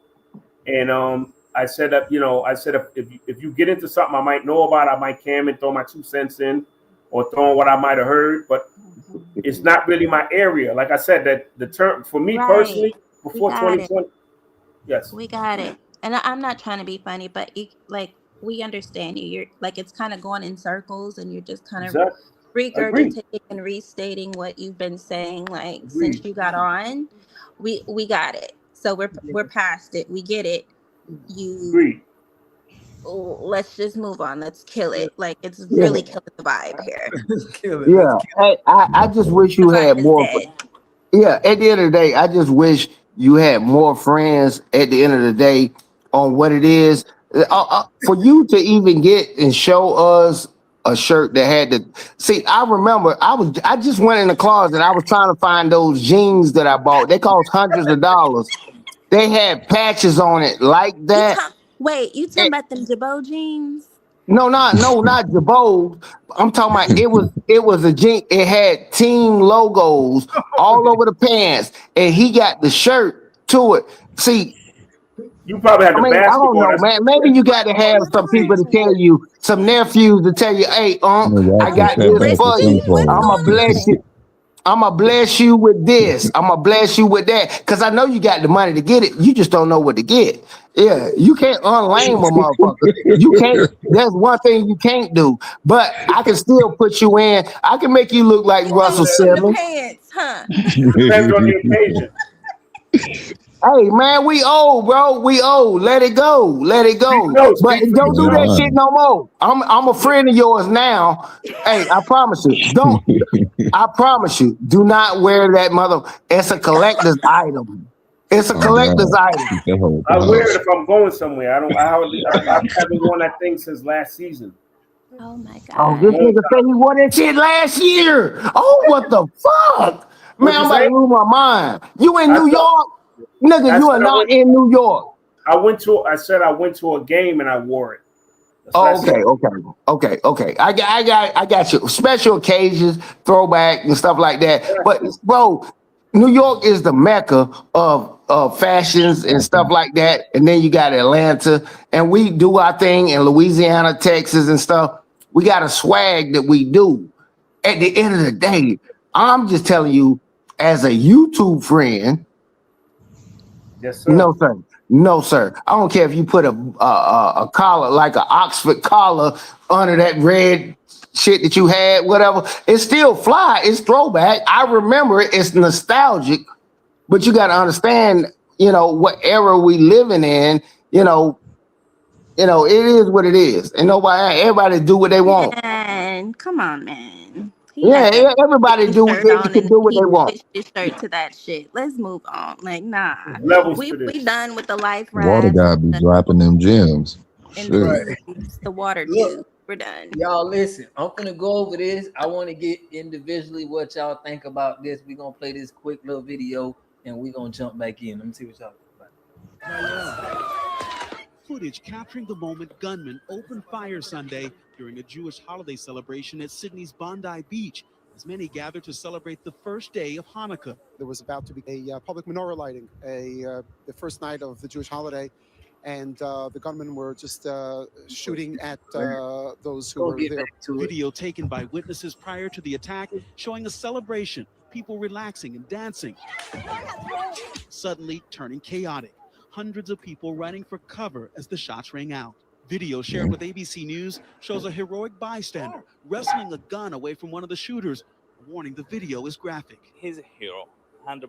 He's a hero because what we see on the social media, he's 100% hero. A very, very brave person actually, who went and attacked frontally one of the shooters. Trump talking about a lot of lives. First responders tending to the wounded, witnesses stunned. I seen a kid, she was maybe 8 years old. She got injured in the leg, and she was crying, and she was on the ground. So she was behind her mom. Her mom was on the ground as well. Authorities say the Jewish community was targeted and that the shooters were a father and his son. Police say the father was killed, the son injured and in custody. As part of the investigation, we conducted 2 search warrants last night, one at Bonnie Rig and a second at Kempsey. The 50-year-old male is a licensed firearms holder. He has 6 firearms licensed to him. We are satisfied that we have 6 firearms from the scene yesterday, but also as a result of the search warrant at the Kempsey address. Ballistics and forensic investigation will determine this morning that those 6 firearms are the 6 that were licensed to that man, but also that they were used in the offence yesterday at Bondi. What we saw yesterday was an act of pure evil, an act of anti-Semitism, an act of... Now, listen, hold on, I want to show y'all one more before we get to that, because it's just something breaking just happened. I'll show y'all this gonna be real quick. And then I'm gonna open up the chat back up. But this is Rob Reiner just got killed. I don't even know who homie is, but check it out. What would it feel like to wake up on your terms, work from anywhere, and actually enjoy what you do? This is a CBS News special report. I'm Carissa Lawson in New York. We're following breaking news. The Los Angeles Mayor's Office and the California Governor's Office both confirm actor and director Rob Reiner and his wife Michelle have died in a, quote, tragic event. Sources tell CBS News the couple were found dead in their home in the West Los Angeles neighborhood of Brentwood. Los Angeles police say they discovered 2 bodies inside the home, although so far they have declined to confirm the identity. According to firefighters, the bodies were discovered inside the house. We have learned that detectives from the LAPD Robbery Homicide Division have been assigned to this case. Paramedics were reportedly called to the scene around 3:40 this afternoon. Witnesses reported seeing a large police presence at the Reiner home on Sunday evening. Reiner was an award-winning actor, director, producer, writer, and political activist. He first rose to nationwide prominence for his role in the CBS sitcom All in the Family, playing the part of Michael Stivic, also known as Meathead. He won 2 Emmy Awards for his performance on the show. Reiner then went on to take up directing. He was responsible for a string of highly acclaimed and culturally significant hit movies, among them All right, y'all. So we're gonna talk on white violence, black on black violence. We seeing white people killing white people. I want to get what y'all think about this, man. Is it black on white, white on black, or is it just the nearest people to you? Somebody take the floor. Where we at? I'll give my commentary. Okay. Okay, this is what I'm thinking. I want to know what you guys think at the same time. So, when you played the video, the guy said it was like a Jewish holiday, right? Mm-hmm. And so, what I'm thinking, I'm trying to be YouTube friendly here. I know what you mean. Trust me. Okay, I'll switch it up. So I'll start this way. So we know what happened at Brown University, Mm-hmm. and that university has a tiny population. And so what I'm thinking is that some of these sleeper cells have been activated. And I say That this, part. because when I was watching commentary earlier, I can't remember if it was on CNN or I can't remember, you guys, but they interviewed a guy that was a teacher's assistant. Now, the lady was interviewing him in real time, and she mentioned, hey, how did you feel? What did you see? What was going on while you were there, while you were a witness to this? And so he goes, well, the guy yelled out a lot and he stopped. I heard that too. And so when he said Allah, I was like, was he going to say Allahu Akbar? Or, however they say it. Sorry if you guys know what I mean. And so I thought that was very significant, but he stopped. And then he yelled out something that I didn't understand. It's kind of funny, like in the past 3 weeks, on the news have been all them sort of events. Exactly. And then for this to happen on these Jewish holidays and these celebrations, it's just like, is this a coincidence? Are they activating these sleeper cells? They just, unalive those 2 or that one. I don't know what happened to the other soldier, but the female, were they Marines? That was just unalived over in DC by an Arab. Mm-hmm. I'm just, just a thought. 2 + 2 = 4. I understand it for sure. Barack Drama. Yes, sir. So how you feel about what Lotus said about the sleeper cells, man, and white people crashing out? How you feel about that? They got the real ultras and the hitters and the killers and the goons. It's scary because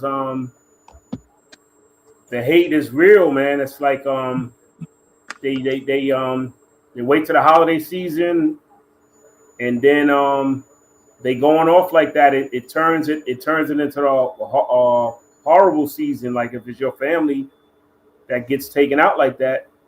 I don't care what color you are. It seemed like it's a I don't want to spread no hate, but it seemed like it might be like the lady said what happened in DC. It was screaming out Allah Akbar. So is it some kind of Muslim thing? I'm not sure.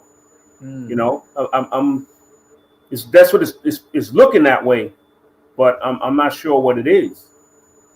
I didn't get the details of what happened at Brown specifically, and I didn't get the details of what happened today on the up in Australia, wherever that was at. So, but I am hearing that sentiment, that Muslim sentiment. I'm hoping that, and I don't want to stereotype the Muslim people. I don't want to. If I offended anybody as Muslim, I apologize. Rob is also Jewish. So listen, check this out. If you in the alley, right? You from up north, New York, Jersey, around that area. If you in a dark alley at night, right? What race is gonna scare you the most? None. None? Nope. Neither. But at the same time, I sleep on nobody, but I fear nobody more than the other. Okay. Okay. Makes sense. Islam ties.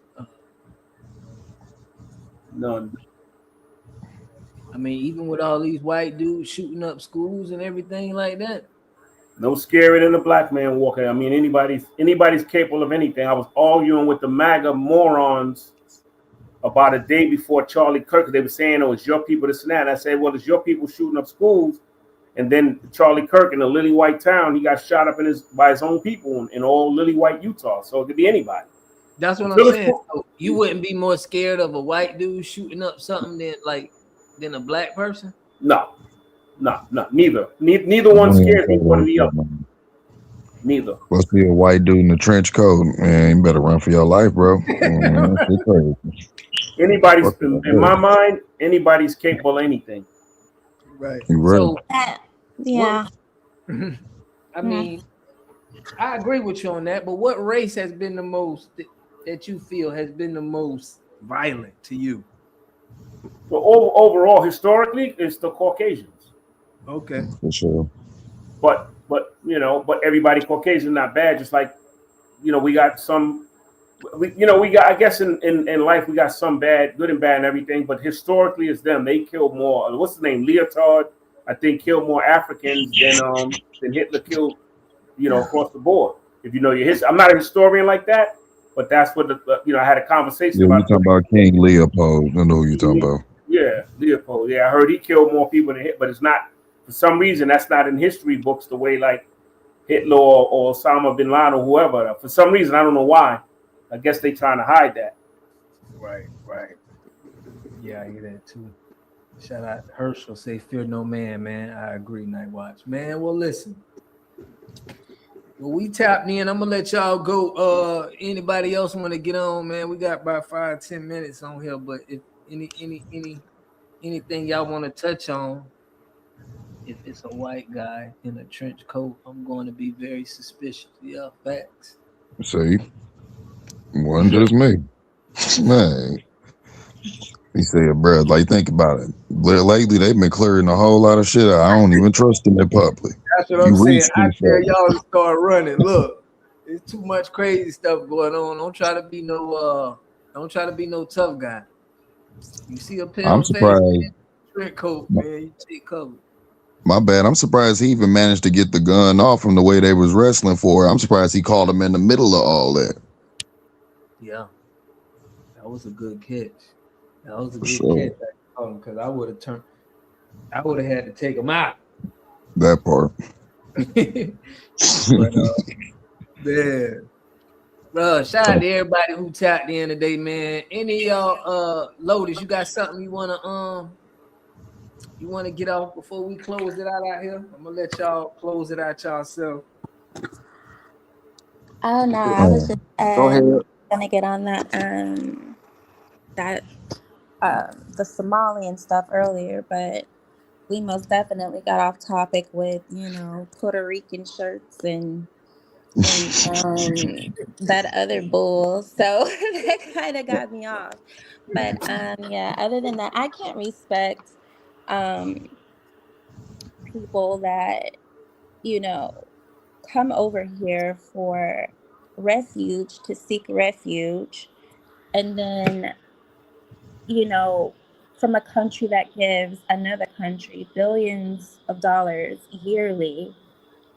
And then I don't know if you guys saw it, but they were humping the American flag. They were stomping on it, stepping on it all over in Somalia. I don't know if y'all saw it, but you know, Don't matter. they most definitely were doing that. So it's just like, okay, they have a loyalty, you know, to who they are. They come over here, you know, with and with a culture, which is fine, and they come over here with, you know, who they are. And I don't think it's anything wrong with that. However, when your interests are not in alignment with those of the people of the country that are hosting you and are allowing your children's children to become citizens, And they ass it up on scammer.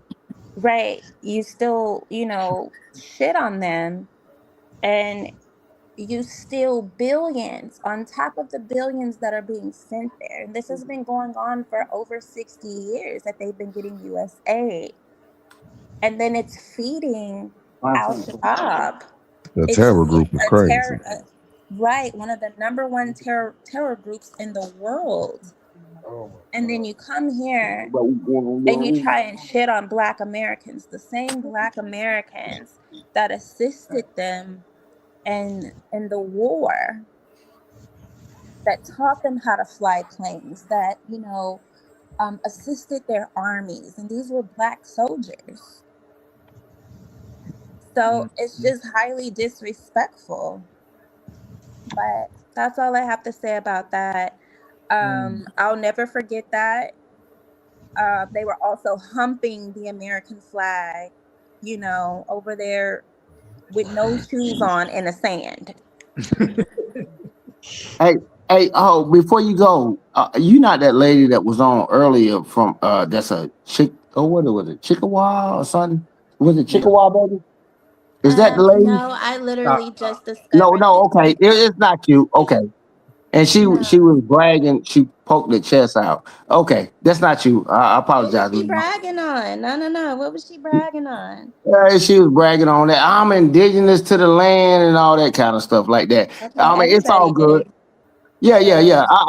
I thought you was her. I'm like, yeah, now that I'm listening to you, yeah, you don't sound. You don't even sound like I'm you didn't do that.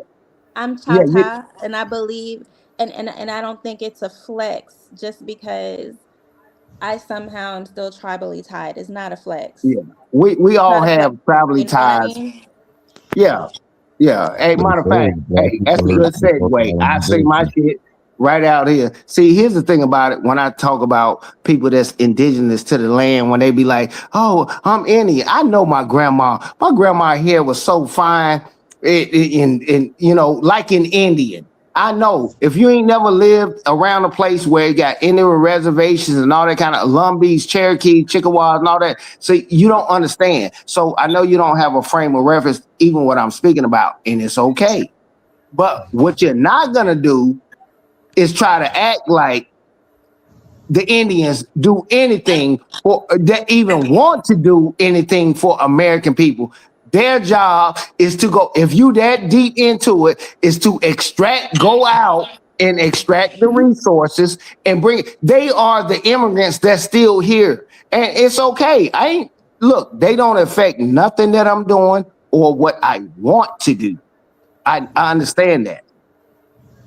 But immigrants been doing that for years, and they're still trying to get away with it. I know Somalians and all these people. Look, man, I know what their job is and their mission is: get the money, get it out of here. Irish do it, the Russians do it. Everybody, that's what their job is. I worked at a hospital with Filipinos. Their job is pull their money up after they made it, and they send that shit right back to their country. What the hell, FBA's? We don't really. Who the hell we about to send the money back to? We gotta keep the money in our communities. That's what we gotta do. We gotta keep the money here so it can circulate. That's what. That's a wish. It's a wish. Yeah, it's a wish. I get you, homeboy. Hey, Water God, I appreciate you and all the stuff that we were saying and what we talked about. I had other stuff to talk about, but hey, we catch it on the next show. Love y'all. Love y'all, man. For real. Hey, go ahead. I just want everybody to close out. Barack Drama or Daryl, y'all want to close it out, man, before we Been interesting. I got nothing else to say. Good meeting up with people. Let's do it again. Yeah, do it again, man. We be having fun. You know, we just be having fun, satire on here, and we be trying to make y'all laugh. But a lot of people stand on business. You can't just be saying anything and thinking that it's okay when you're speaking on somebody's lineage. I don't talk about nobody else's lineage because I don't know. I ain't finna say who is what because I don't want to offend nobody. But people gotta hold that same, you know, with us. You gotta watch what you say when you're talking about, you know, somebody's lineage. It could get real. It could get real ugly. Replay game. I got one rule. If you going on social media, you gotta have thick skin. That's all I can say. Yeah. No. We for it, but we not gonna let nobody who don't know what they talking about speak on something that they shouldn't be. You get what I'm saying? Oh yeah, I agree. But sometimes it's misinformation. That's all it is. It's not spreading lies is different, but it's misinformation. You got to be aware of. Yes, sir. Yeah. Agree. And we own it. You know, FBA, man. We listening. Y'all know more than me, man. I'm like I said, I'm like a student at school. That's all it is for me. Listen. But look, I appreciate you coming in, man, giving good content that we can go back and forth with. We're going to keep bringing up good discussions. I appreciate you, though, Barack Drama. Only thing I got to do different with y'all, I got to find my green, black, and red, my Public Enemy stuff instead of this Puerto Rican shit. Yeah, you got to get you some American FBA. You know I don't know what none of my stuff is, man. I got a Malcolm X shirt on right now, man. But you knew where them 10 Puerto Rican shirts were. Yeah, I got like 5 Puerto Rican shirts and 2 Dominican shirts. I don't know where my FBA shirt is. Gotta be having your FBA stuff, man. Yeah, you're right. Image is everything. Yeah, man. Yo, peace. Good night to y'all. Good meeting up with y'all. Love. Let me get out of here. Salute. All right, Lodi. I appreciate you tapping in, Lotus. Yeah, I'm gonna be tapping in tomorrow. Yes, I'm gonna be on here. We're gonna do Tuesday, man. I might jump on tomorrow. Y'all check it out. I'm gonna try to get it on, but for sure Tuesday, Wednesday, and Thursday we're gonna keep it popping. But y'all look out for some videos I'm gonna be dropping about the caucus, man. Trying to stay on our lineage business. But other than that, I'm out of here. I appreciate you, Lotus, for tapping in. Appreciate you, Mickey, all the mods, Call Dog, Goddess, Shader, everybody who tapped in. Y'all gotta go rewind this if you just tapping in, man. Y'all gotta go check this out. It was funny. But all right, everybody, peace and love, man. I'll catch y'all on the next one. Cheers.